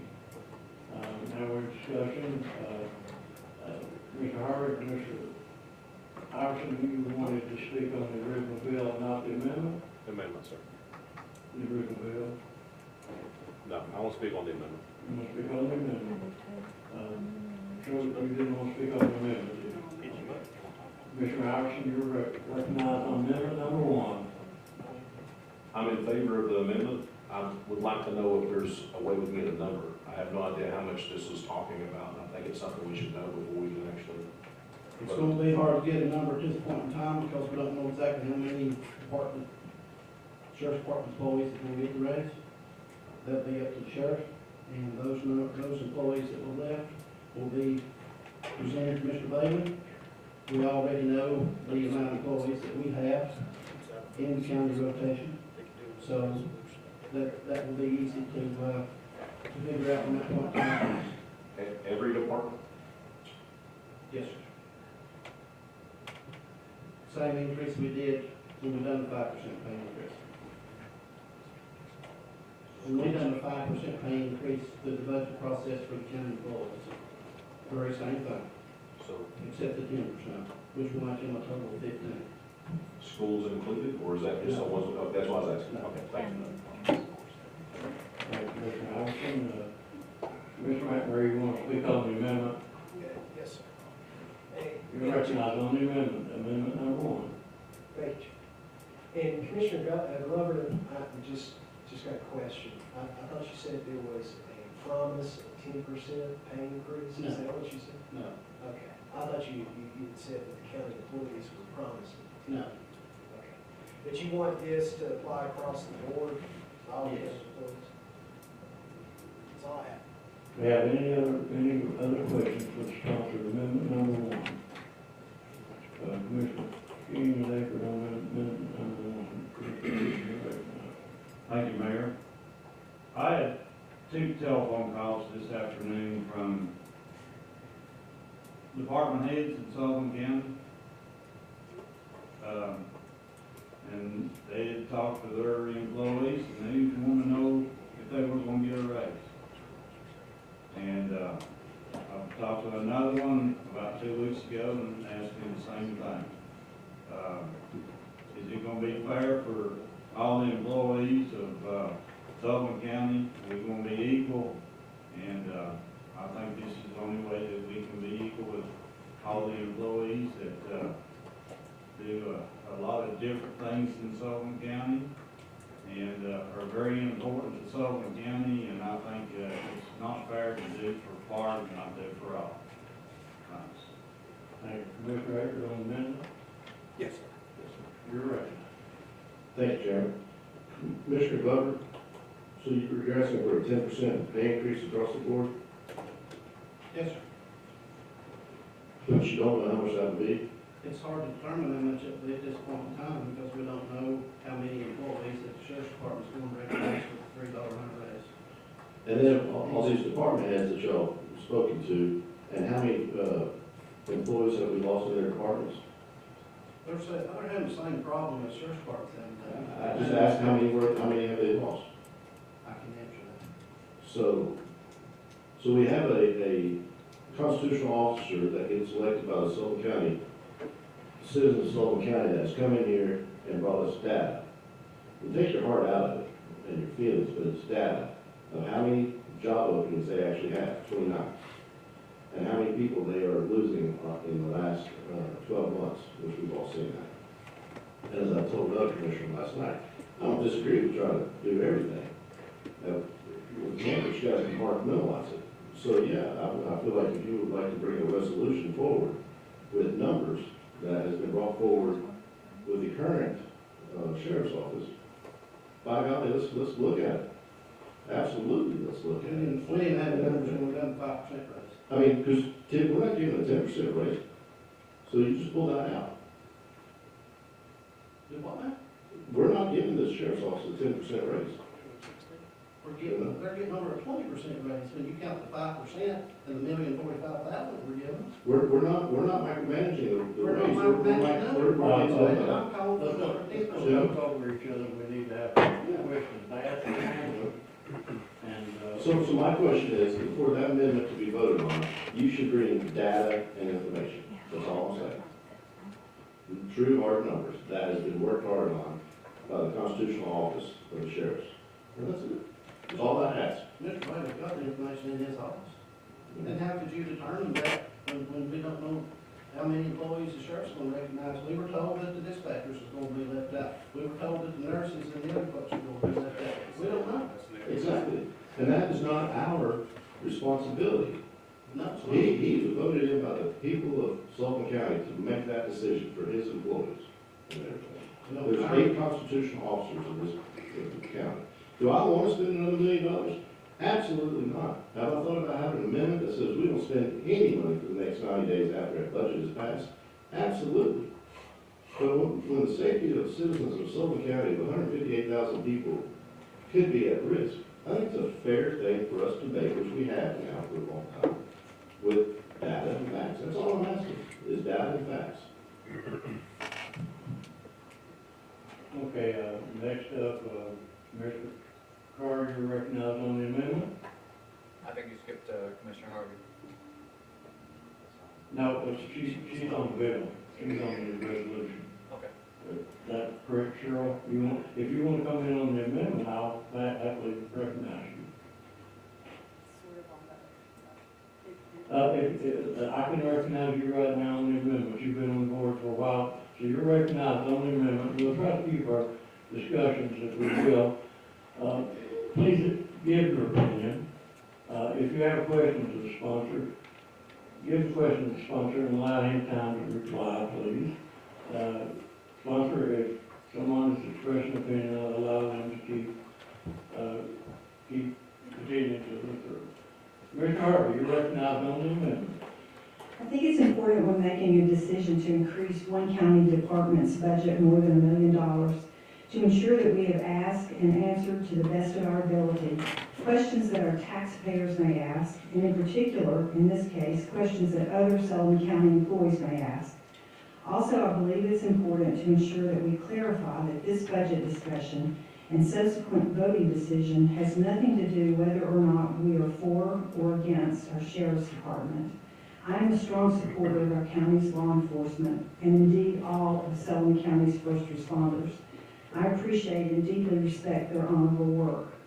That being said, my questions and comments are intended to ensure full transparency for our taxpayers and equity and fairness to all of our Sullivan County employees. Here are the facts. As part of the budget process, every Sullivan County employee was awarded a 5% cost of living increase for inflation purposes. This request for additional pay for selected personnel is strictly for the purpose of competing with other local law enforcement agencies' hourly pay rates, and it does not take into consideration any other compensation, including Sullivan County benefits. In listening to these discussions, I was concerned to hear that benefits are not valued as compensation to new recruits. Benefits, including vacation pay, sick pay, health, life, and disability insurance, as well as many other optional benefits, are not only valuable to our employees, normally adding as much as 50% more compensation value to base pay, but these benefits are very costly to employers. For example, let's not so easily forget the price tag associated with recently adding just one single holiday, Juneteenth, for our Sullivan County employees. which costs this county thousands of dollars. Regardless of whether this resolution passes or not, employees need to be fully educated on the value of the benefits that they are receiving from Sullivan County and how these benefits positively impact their total compensation. Salary surveys that only look at hourly pay rates and do not consider total compensation variables are simply not accurate nor reliable comparisons. Also, assuming this commission approves the proposed budget increase, which will subsequently increase selected hourly rates, it must be noted that this will also result in additional costs to the county for associated cost of benefits. Lastly, this is a question. Are there other departments in Sullivan County who are also struggling to hire and or retain employees? If so, will these departments feel empowered to request similar budget increases to deal with their personnel issues? I cannot speak to most of the personnel situations facing our county departments. However, I can speak to one example that perhaps illustrates that the Sheriff's Department, while indeed a legitimate concern in hiring and retaining employees, is not alone in this economic quandary. STEM teachers, particularly those teaching physics, chemistry, and math, suffer the most severe teacher shortages in our country. These teachers can easily double and ultimately more than triple their income in the private sector. I suspect there are many other examples of hiring and retention issues in Sullivan County where additional budget increases would help to remedy these problems. So we must prepare ourselves to hear these additional funding requests. Thank you. Thank you. Mr. Carr, on the amendment. Thank you, Mr. Thank you, Mr. Chairman. Commissioner Glover, I appreciate what you're trying to do. I understand the sentiment, and I respect and value all Sullivan County employees. But with all due respect, I think you're trying to compare, apples to hand grenades here. There's no comparison between the responsibility of the Sheriff's Department with other departments in Sullivan County. Right now, we're short 17 uniformed officers, I believe, last I checked. And every time they go out and put that uniform on, they're putting their lives on the line. They don't know for sure if they're coming home to their families every day. It's a dangerous job, and they have a lot of responsibility. The other departments, they're not getting shot at. They're not dealing with, fentanyl. They're not dealing with the worst of the worst. And that's why I think they need and deserve a pay raise, much more importantly than the other departments right now. Thank you, Mr. Chair. Thank you. Commissioner Love, you want to respond to the comment? Mr. Carr, we're gonna probably have to raise taxes to pay for this anyway. So if we're going to raise taxes, why don't we treat everybody with respect and treat everybody like they're important too? And I understand what you're saying. That's the reason why, if we do the 10%, the county employees are going to get about a 15% raise, where the Sheriff's Department's getting 20 or 22%. We can figure that. So, and let me ask you this. If we start losing other department employees, what are you going to do when you go down to pay your taxes if you got 2 people in there? What are you going to do when you go over to Teresa Jacobs' office to buy your tags and you got 3 people trying to wait on 40 people in there? So it's all important, Joe, whether you get shot at or not. Everybody's important while they carry a gun. Thank you. Commissioner Locke, you're recognized. Thank you, Chair. 2 years ago, we did an appropriation of a pay increase for a department, that was EMS. You didn't hear Sheriff Cassidy coming up here, you didn't hear Teresa Jacobs, Scotty Murray, and that was over a year and a half ago. Now, Sheriff Cassidy's presented the evidence, the data that he needs. We need to stick to this resolution for the Sheriff's Office. It's their time now. It was EMS's time. Teachers last year got a big raise, some got $20,000 increase. And it's their time. And I'll say this, you cannot pay me to be a deputy for what they get paid in this county. They're underpaid, overworked. And let me tell you something, you talk about raising taxes. I think the taxpayers will be glad to appropriate a tax increase for these guys to have a paid increase. They're the first ones to call when something's happened, okay? And these guys out here in uniform are the first ones to go, whether it be fire, police, or EMS. We're fortunate enough to have volunteer fire in this county and not paid in the rural areas of Sullivan County. We have to take care of our EMS guys, and we have to take care of our sheriff's office. I think we need to go back, stay on this resolution. If these other department heads need a raise, those department heads, instead of a phone call, the day of a vote, they need to be up here at the podium or talking to one-on-one with us to appropriate a resolution to get it on the table, implemented and executed by this body of county commission. Not a phone call, whether it be Scott Murray, Teresa Jacobs, Angela Taylor. They know how it works. They've been up here long enough, and we have a system in place. That's what Michael, Sheriff Cassidy's done. We've heard it, we've seen it, we've talked about it for 2 months. And if these other department heads needed a raise, they've had 2 months to do it, they should have been here. But we need to stick to this resolution and vote it tonight. These other department heads didn't ask for a raise, but they thought that everybody's gonna get 5% across the board. That's exactly what most of them thought, Hunter. That's the reason why they didn't come back and ask for more. They thought everybody's gonna be treated fairly. 5% raise is a standalone raise, and this is a standalone resolution for the sheriff's office tonight. Don't mix other departments with the sheriff's office resolution, which we have in front of us tonight.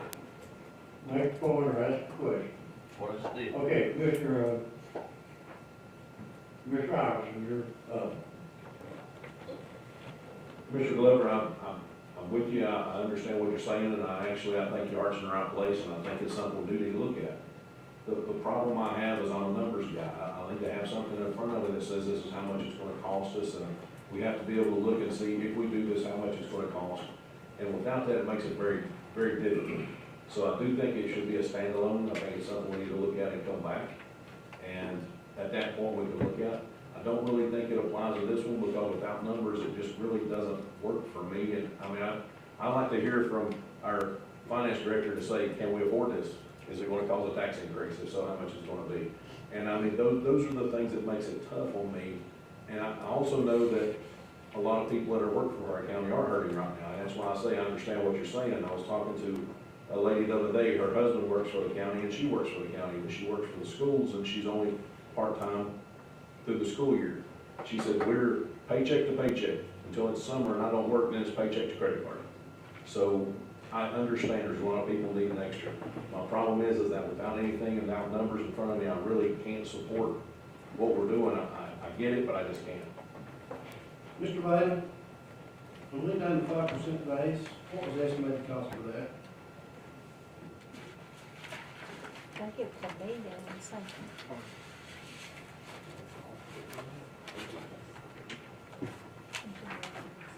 Mr. Glover, it would be a guess if I said to you right now. I did text Leslie just a minute ago and asked her what she thought, and she was thinking and guessing, but doesn't have any papers in front of her, so anything we'd say would be a guess. She thought the general fund was around 1.3. Now, whether that includes benefits, and whether that includes the grant people, there's a lot of ins and outs to come up with. So the 5% was 1.3 million. Would that be about close? I'm not gonna say how close it is, it would be somewhere in the ballpark, if anything, it'd be probably higher than that. You gotta take, so many things out and put some other things in, like Gary Mays, people at 5%, does it apply to them? And they're on grants, and so there's some other people, so, 1.3 might be a good guess, because she's sitting at home and she's probably guessing better than I was sitting here.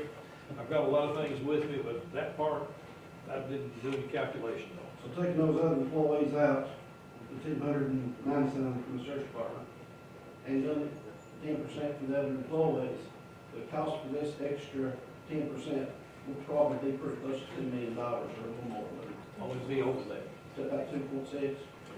I'm not gonna guess, but I know enough about it not to guess. There's too many ins and outs. If you look at the highway department, you consider EMS, solid waste department, all those, got to work with every one of them individually, come up with an actual person. I wouldn't guess and get held to it here. Okay. Thank you, Mr. Vanover, you're recognized. Thank you, Mr. Chairman. Personally, you know I love you. I opened the night with a prayer, and I asked that we all love each other, so you remember that, okay? Our county employees are our best asset. I said that from day one. They're the best asset this county has is the employees. But we gotta solve one problem at a time. I think the sheriff's office is one problem. We sit down and solve it. We move on to the next problem. I just think it's irresponsible to be trying to get 10% raises on guesses. We can't guess and give a 10% raise, so we can't keep going tit for tat all the time. Every time somebody gets something, somebody else doesn't have to have too. So I appreciate what you're doing. I could support it if I had all the numbers and not just guesses. So that's my 2 cents. So thank you for what you're doing, but we need more information. Mr. Cole, you're recognized. Thank you, Chairman. Not to be the dead horse, because I don't know who would want to be the dead horse, but I'm all about if you bring the resolutions separate, treat them separate, like Commissioner Locke and Commissioner Harrison said. I'm all about it, I'll vote for it. But I believe that this is the time I have to abstain because I can't vote on that. Thank you, Mr. Cole. Commissioner Means. Thank you, Chair. I really appreciate what you all are doing as well. Commissioner Glover, I appreciate every employee in this county, just as every single one of us do.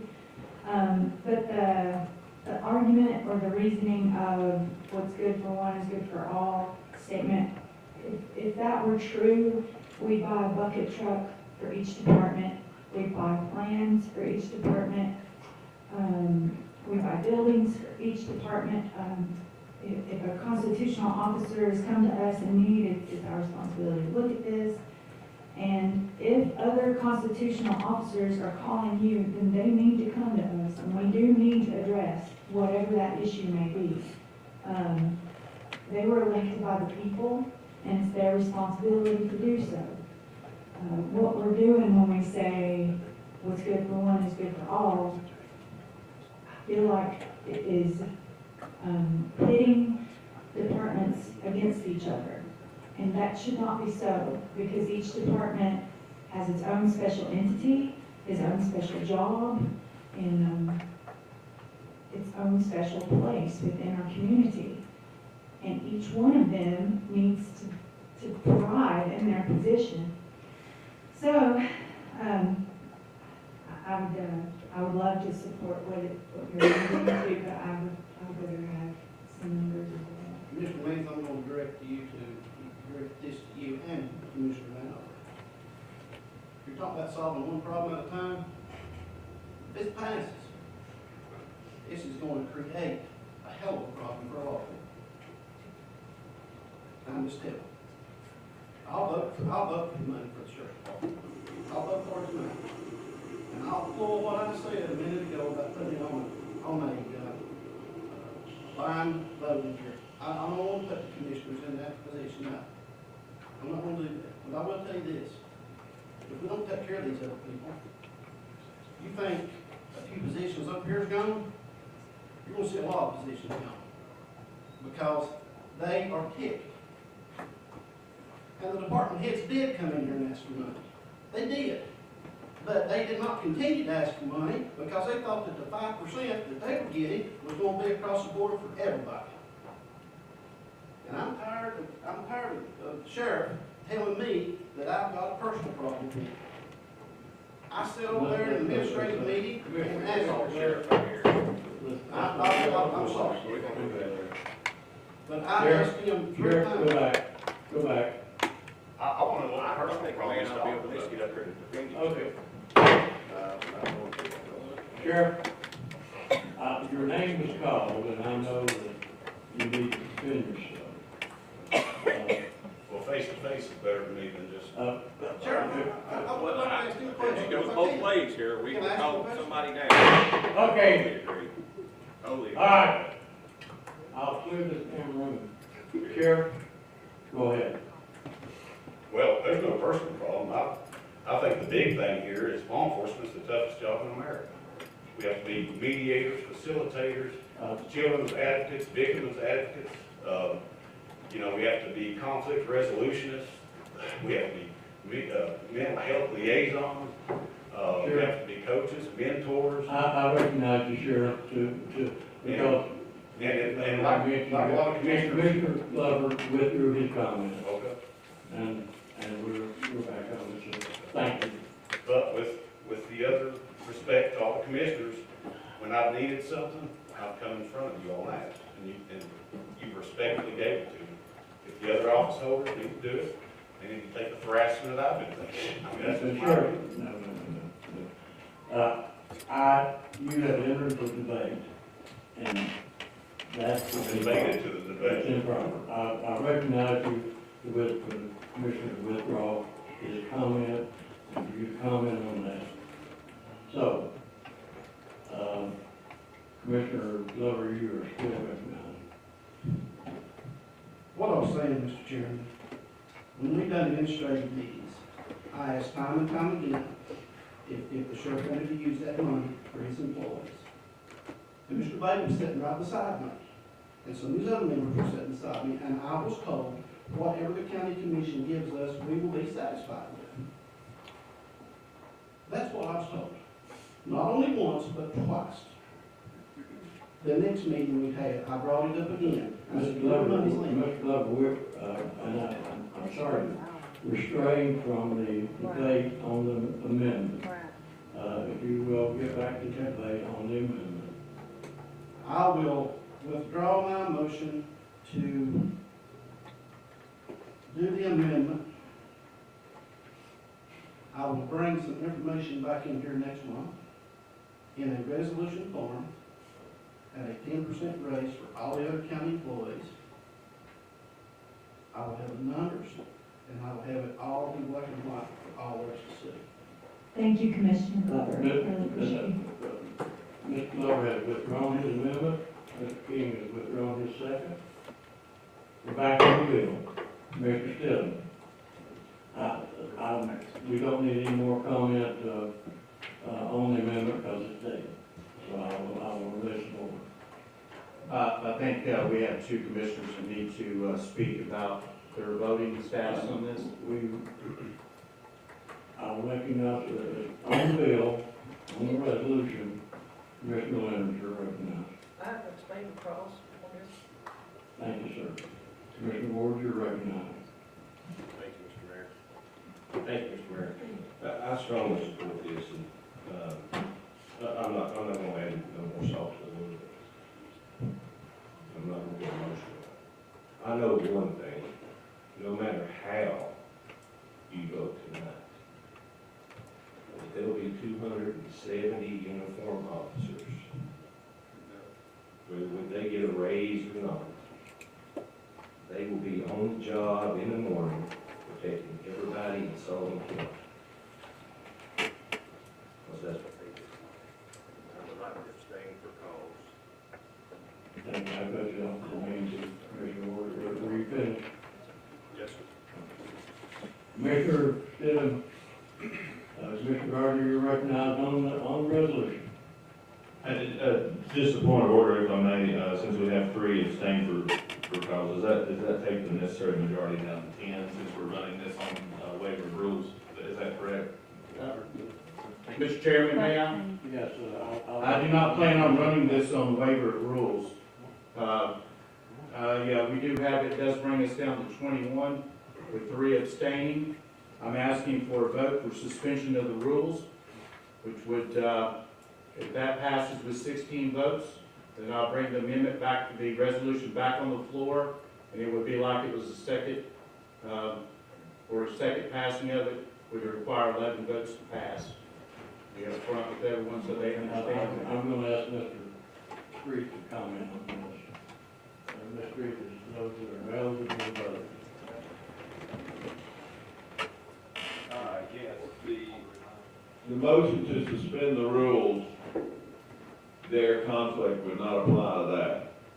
So Commissioner Stidham has asked that the vote be divided, which I don't want to go back too far, but when we vote on first reading, it requires 16 votes. We're really voting on two things: a motion to suspend the rules that you can't pass a resolution on first reading, and the resolution itself. So Commissioner Stidham has asked that that vote be split into the two votes that are really occurring.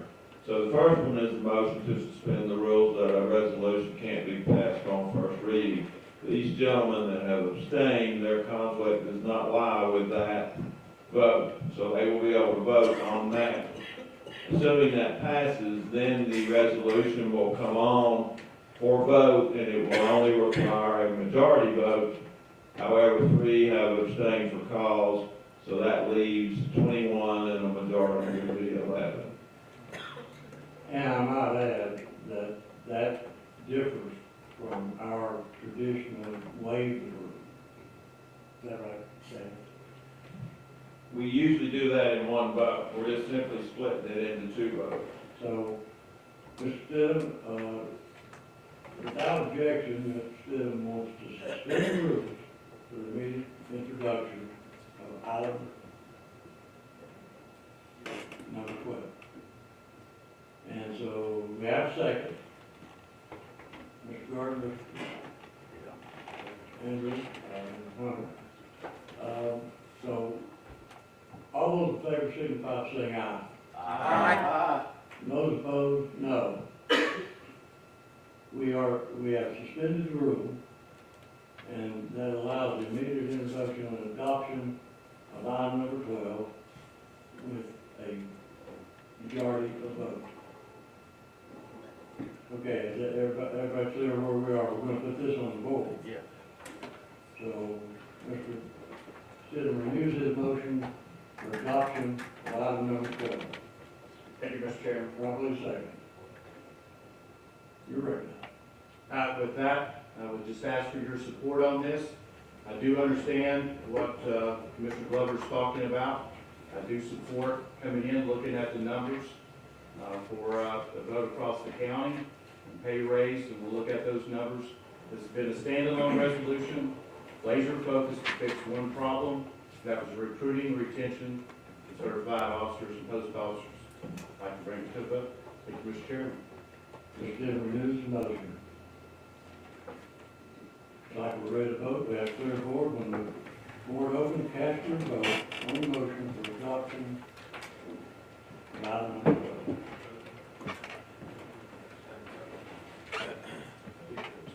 Everyone voted.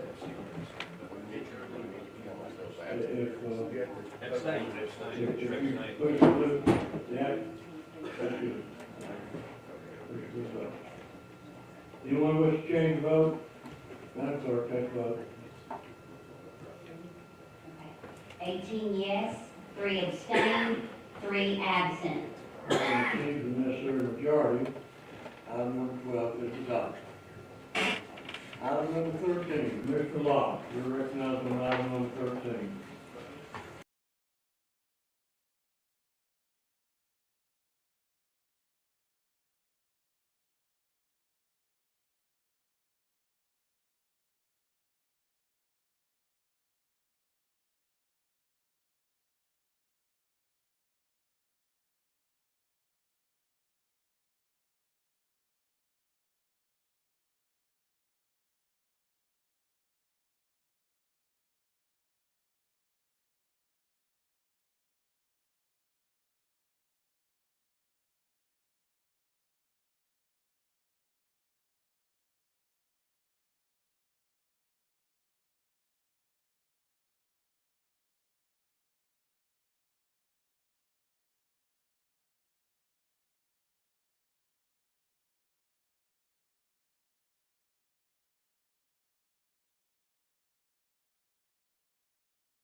Comment on the amendment, not the resolution, but the amendment is to take it back. Would you restate that? I would like to amend the resolution to let the building committee carry on with the process that was voted on and passed. Okay, you heard the resolution, you recognize one. Let's vote on it. I'm sorry? Let's vote on the amendment. Let's reject that so I can make my comment. That's your comment. Yeah, I'm Mr. gonna Harvey, reject you want to speak on the amendment? On the amendment, okay, you're recognized on Ms. King's amendment. Thank you. The building committee and the mayor has taken substantial time out of their schedules to meet several times with Gary Mays in regard to this issue. We spent a lot of time on it.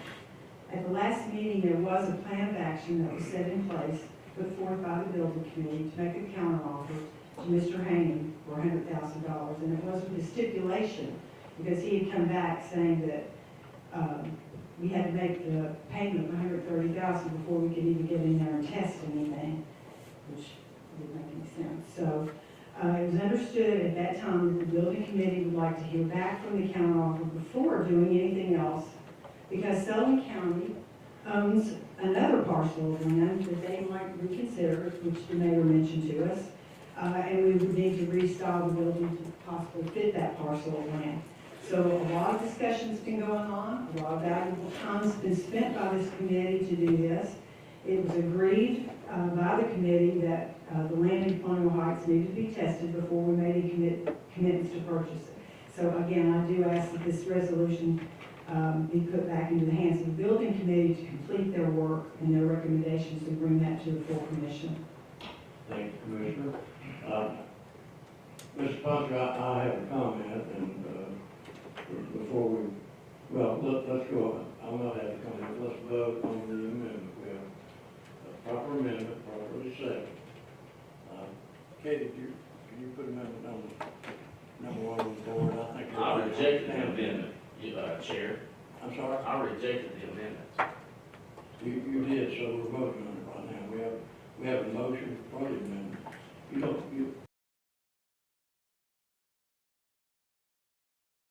Motion to adopt amendment number one. Now, you can accept the amendment as sponsor without a vote. But if, and I don't think you want to do that. I think you're saying you want to reject. Have you got amendment number one on the board? When the board opens, cast your vote on amendment number one, and a positive vote of a majority will send this resolution back to the building committee. Now, I think it's time that I make the comment that I wanted to. This resolution is properly before this body. Any commissioner has the authority and responsibility to file a resolution to further the interest of the community. So, Turn your mic on. It's off because the meeting stopped. I got turned off somehow. Every commissioner has the responsibility and authority to file any resolution for the good of the community before this. It does not require, in our rules, committee approval or the approval of anyone along the way. This is filed today by a duly elected commissioner, and it is before you tonight. But with Mr. King's amendment, you can, as a body, say, I want this procedure to be followed, which is to refer this to the building committee for a recommendation from the building committee. Now, our rules provide, as Sam mentioned earlier, that our resolutions come out of committee with a resolution for, against, or no comment. And that's the way they generally come out of committee. So what you're voting on is whether you want to send this back to committee for consideration for recommendation. And I will give you an example. They may recommend against this, but Commissioner Locke can bring this back to the commission and pass it without the recommendation of the building committee. Is everybody clear on this? Is that right, Mr. Sponsor? 100, is that right? No, that's the way it works. Okay. We're going to put that on the board because it's important. that every member be recorded to vote on this. Again, it's procedures that we have in place and we follow.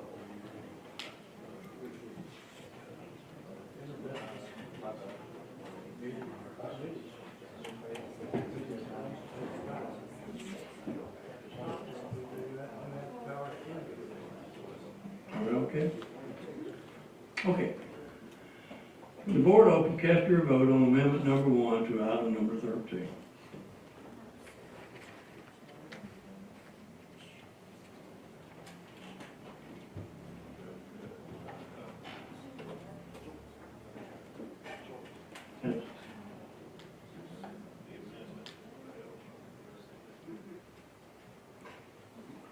Has everyone voted? Does anyone wish to change their vote? Madam Clerk, take the vote. 7 yes, 14 no, 3 absent. Amendment number 1 fails for lack of a majority. We're back on the resolution. The sponsors recognized for any final comments, and Commissioner King, Commissioner King, sponsor, you have any comments before we go to discussion of the resolution? Okay, so when we built Station 3, 4, 8, and 10, building committee never heard about how we obtained the property or how we got it. The building committee heard about the property after we already obtained the property. How we got City of Kingsport property at Station 8 is I went to the city and got it. Mark Vance went to Mail and Luttrell, sitting right here, and they gifted us the property at Station 3. Everything on this resolution in black and white between these 4 corners on this piece of paper is the same exact thing you're gonna read and hear if you had a special called building committee meeting. It sits right here and says it's 125 grand, subject to inspection of a core sample, soil, and inspection to build a station. If nothing checks out, we simply don't buy it. There's a lot of miscommunication. Josh Haney never said that he wanted a $130,000 check before we could do any testing to know if we could build a station there or not. I'm the one who's been talking to Josh Haney. Gary couldn't get a hold of him. Gary May said, do you know him? I've known Josh for 15 years. We've all talked to him now. And this is where we are. And this is it. And if you're upset with me, you can talk to my district who elected me to be able to bring this resolution in here to be voted on. I actually called Travis Ward and Sam yesterday and asked them if I could run this resolution. It's in their district. You're right. It's not mine. But EMS is near and dear to my heart. Been in it all my life. And it's very important that we do this and move forward. The first piece of property we looked at was $450,000. What are we doing going back and forth between your offer of 100 grand versus this resolution of 125, a difference of 25 grand?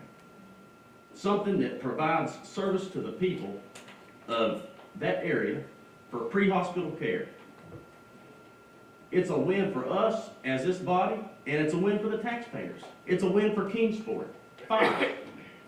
As I just said earlier, you know, I don't get it. It's better to be proactive than reactive. Let's take a vote on this resolution. Okay. Call the question. Commissioner King, and let's give opinions, and if you have questions, ask them, and we'll answer them. And then you have an opportunity to give an opinion. Mr. King. Thank you, Mayor. I don't think the whole deal with my problem is whether it's 100 or whether it's 125 or 130. That don't matter. It's just the way that I found out about this last night when you called me. If you knew all this stuff, why didn't you come to the building committee and tell us all this stuff? I didn't think I needed to. Mayor goes, Gary Mays goes, and guess what? You're the chair. Communication works both ways. Have you called me? I called you. This is arguing, this is not I agree with ask and answer. But there, I agree with you 100%. All you had done is one telephone call, and we could have done it. We could set up a building committee. You could have presented your case, and I don't know if it'll pass or not, but at least it'll gone through the building committee. All I'm saying is, when you start hopping over all these committees, then we're gonna get in trouble. And that's where we're at right now, is when somebody else hops over to the building committee, then we're gonna be in problem. You could work with us, you could come, and you could sit down and talk to us. And none of this would ever happen. We wouldn't be in this situation. And all I'm doing was a telephone call, I've got information about this, and I come and present it. And we could have done that. That's all I'm saying. Folks, thank you, Dwight. We need to be debating the merits of the resolution. And we need to handle the rules under which the commission operates in a different discussion, in a different atmosphere. As I said earlier, this is properly before the commission. Now, we have different opinion on how it got here and whether it should be here. And that's reasonable. That's reasonable. Those differences of opinion are reasonable. But if you want to have a inflexible system where it must do this or must do that or must do this, that's a different thing than we operate with today. You all are, under your rules, are allowed to operate fairly flexible. This is the one commission that never has old business, and the reason you don't is that you suspend the rules on just about every bill that comes before you. Yeah, we have one old business tonight, so let's don't debate our rules now. Let's debate the merits of this. And if you think it's important enough that it needs to go back, then you need to vote no. And that's what the resolution is about. If you think that it's urgent enough, then you need to vote yes. So, Commissioner Carr, I'm sorry, I'm just trying to instruct and help. Point of order.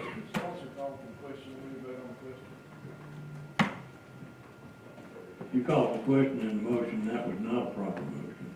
To call for question in the motion, you want me, I'll recognize, Hunter, you're the sponsor, I will recognize you.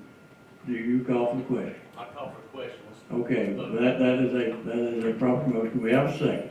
Second. We have a second, okay. Can we just call for the question, or do you want to roll call, okay?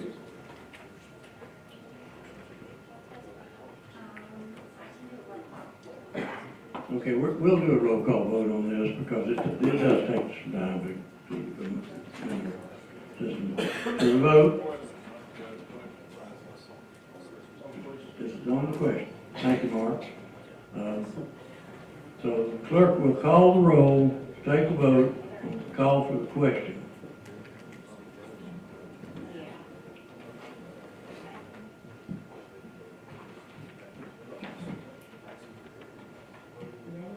All right, Akert, Yes. Calton, You're voting on cutting off debate. If you vote yes, we're cutting off debate and going directly to the board to vote. Okay, yes. A yes vote says cut off debate, and let's go vote on this resolution, okay? Everybody got that? sorry, Darlene. Yes. Carr, Yes. Cole, Yes. Crawford, absent. Cross, Yes. Crosswhite, Yes. Gardner, Yes. Glover, Yes. Harvey, Hayes, Absent. Horn, Ireton, Yes. Jones, Yes. King, Yes. Leonard, Yes. Locke, Yes. Means, Yes. McMurray, Yes. Pierce, Yes. Slagle, Yes.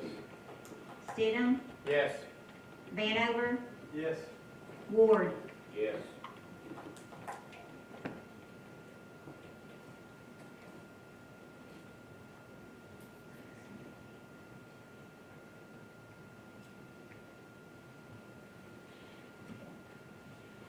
All right, I have 21 yes, 3 absent. Call for question is adopted. We're on the resolution on the board. When the board opens, cast your vote on Commissioner Locke's motion for adoption of resolution number, item 12.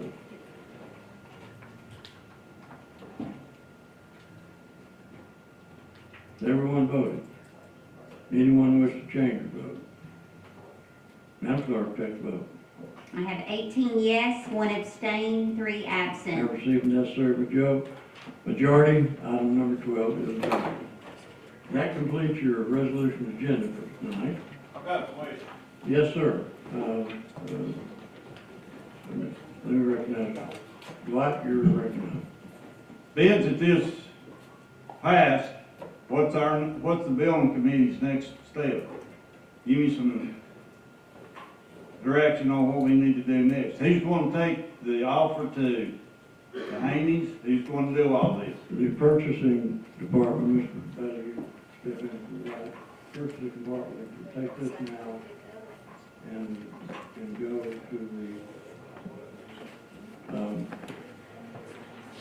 okay, I'm trying to answer Mr. King's question here and get the right answer. But in my opinion, we go to the purchasing department, we have to go through the requisition process. I expect, you agree with that? It would be reasonable to take back to the purchasing committee to do their job. Because the county commission directed our purchasing agent to do that. So we need to bring up the building committee to make that recommendation to go, or? No, in my opinion, no.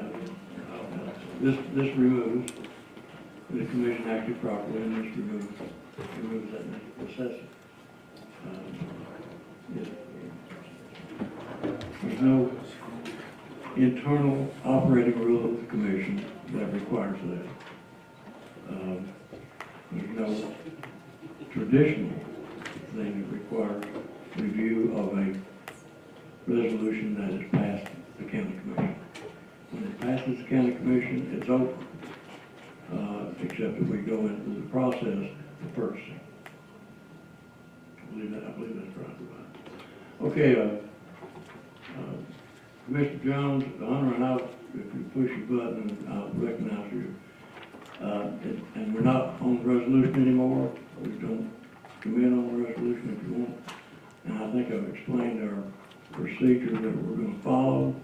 So I got a couple of announcements. One, next Tuesday is the county commissioners quarterly or regional meeting at the Ron Ramsey Center at 5:30. You're welcome to bring your spouse, girlfriend, boyfriend, whatever friend you have.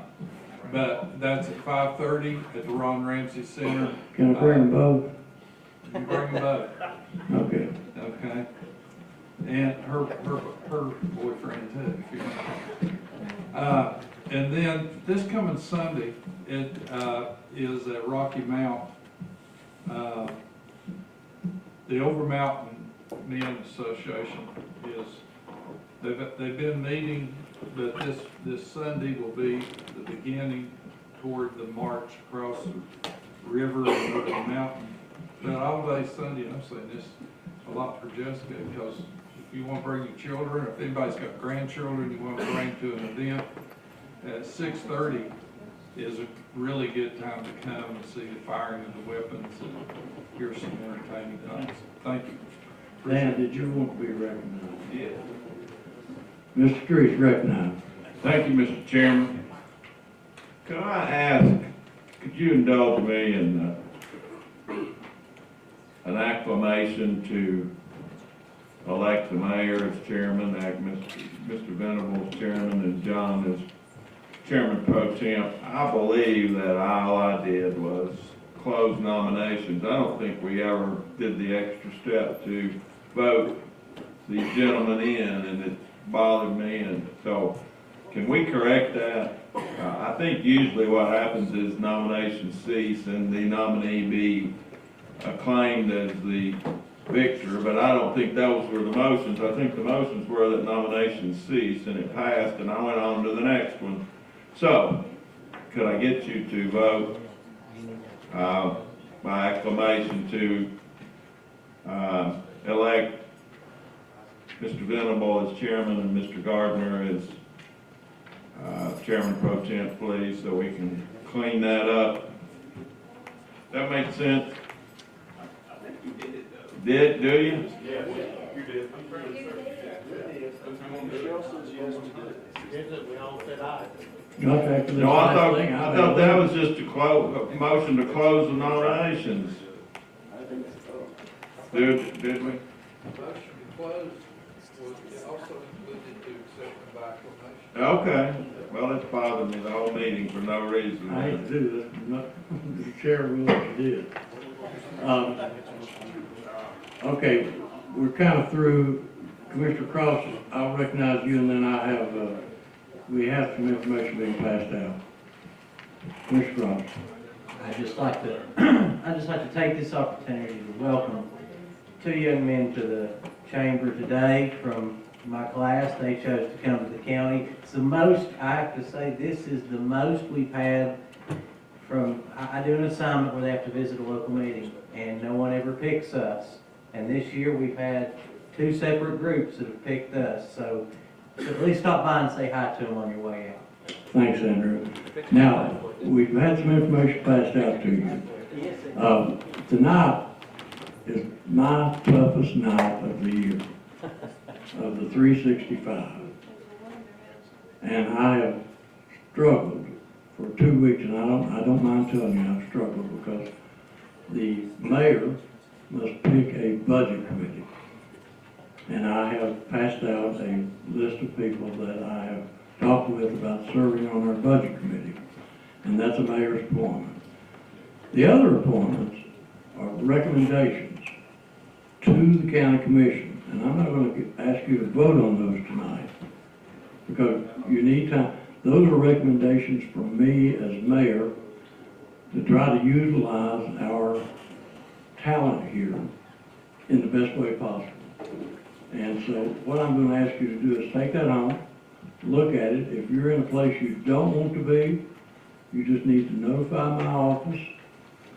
If there's something else that you want to be on, if I'm not statutorily restricted on how many members the committee has, I'll put you on any committee that you want on, as long as I'm not statutorily restricted, such as with the ethics committee. I'm statutorily restricted. Numbers on the ethics committee. But if you'll take that home, let my office know, let Misty know what your desires are, and we will bring this back to you for your approval next month.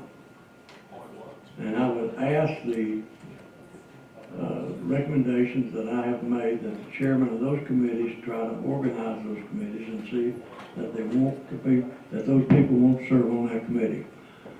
My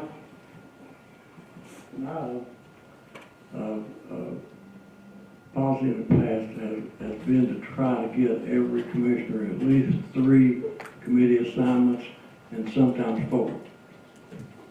So take that home, bring it back next week or next month, and we will solidify it and have our committee appointments, and I'll try to respond to you as you respond to my office about where you want to be, what committees you want to serve on, or what committees you don't want to serve on. And I will adhere to your request to the point that I can. Let me say this.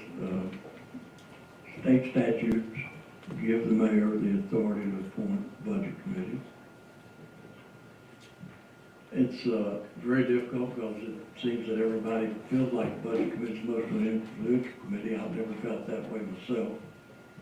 I think every committee, the building committee, for example, which I chair, very important, but they can make a recommendation. Our committees make recommendations. They do not hold up resolutions, they don't kill resolutions, and they don't stop resolutions. Members bring resolutions directly to you as a member of the commission. So with that, I believe Mr. Tittle wants to be recognized, and then I'm going to entertain a motion for adjournment. Thank you, Mr. Chairman. We brought it up last at the work session. the 19th or October full commission meeting scheduled at the same time that our fall conference for County Commissioners Association. Make a motion that we move that meeting from the 19th to the 23rd. That would be the following Monday at 6 p.m. Without objection, the next regular scheduled meeting of Sullivan County Commission will be October 23rd at 6 p.m. in the evening. Motion to adjourn? Adjourn. We're adjourned. Too damn much conversation.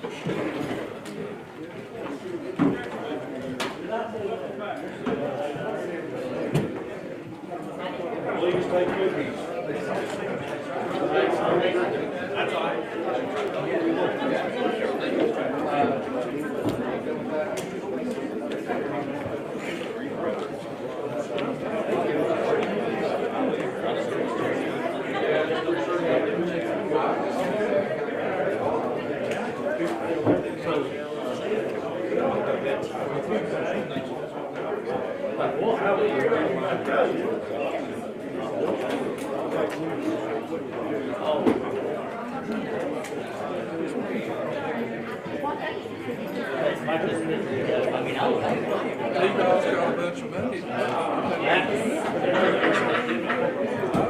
We need to answer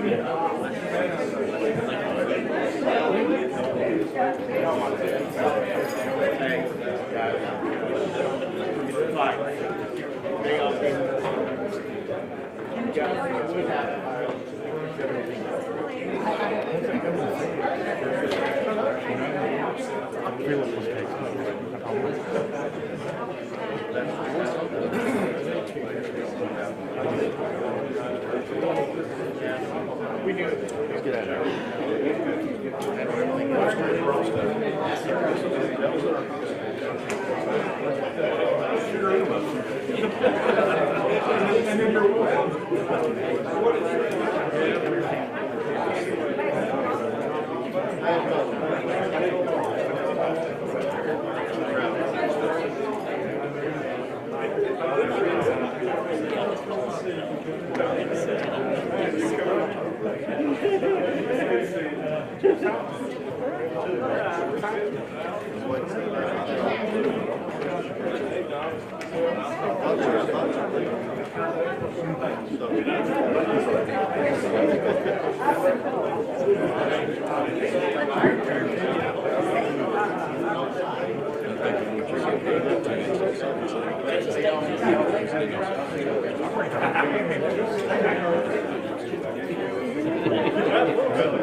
How are you? Good, how are you? Hey. Danny, I said, why is Josh here? I said, I don't know, Josh who? And I was like, I mean, Josh was sitting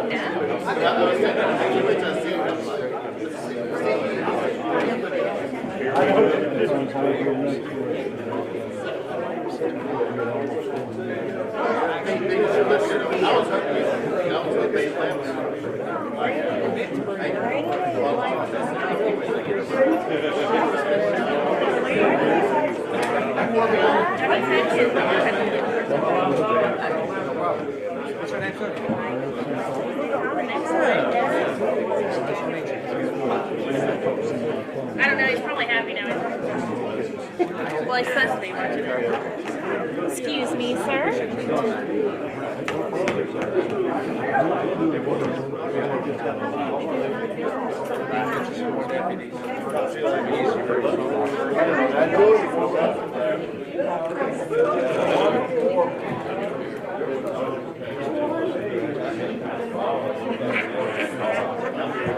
You better drink while you can. Yes. This is my last weekend.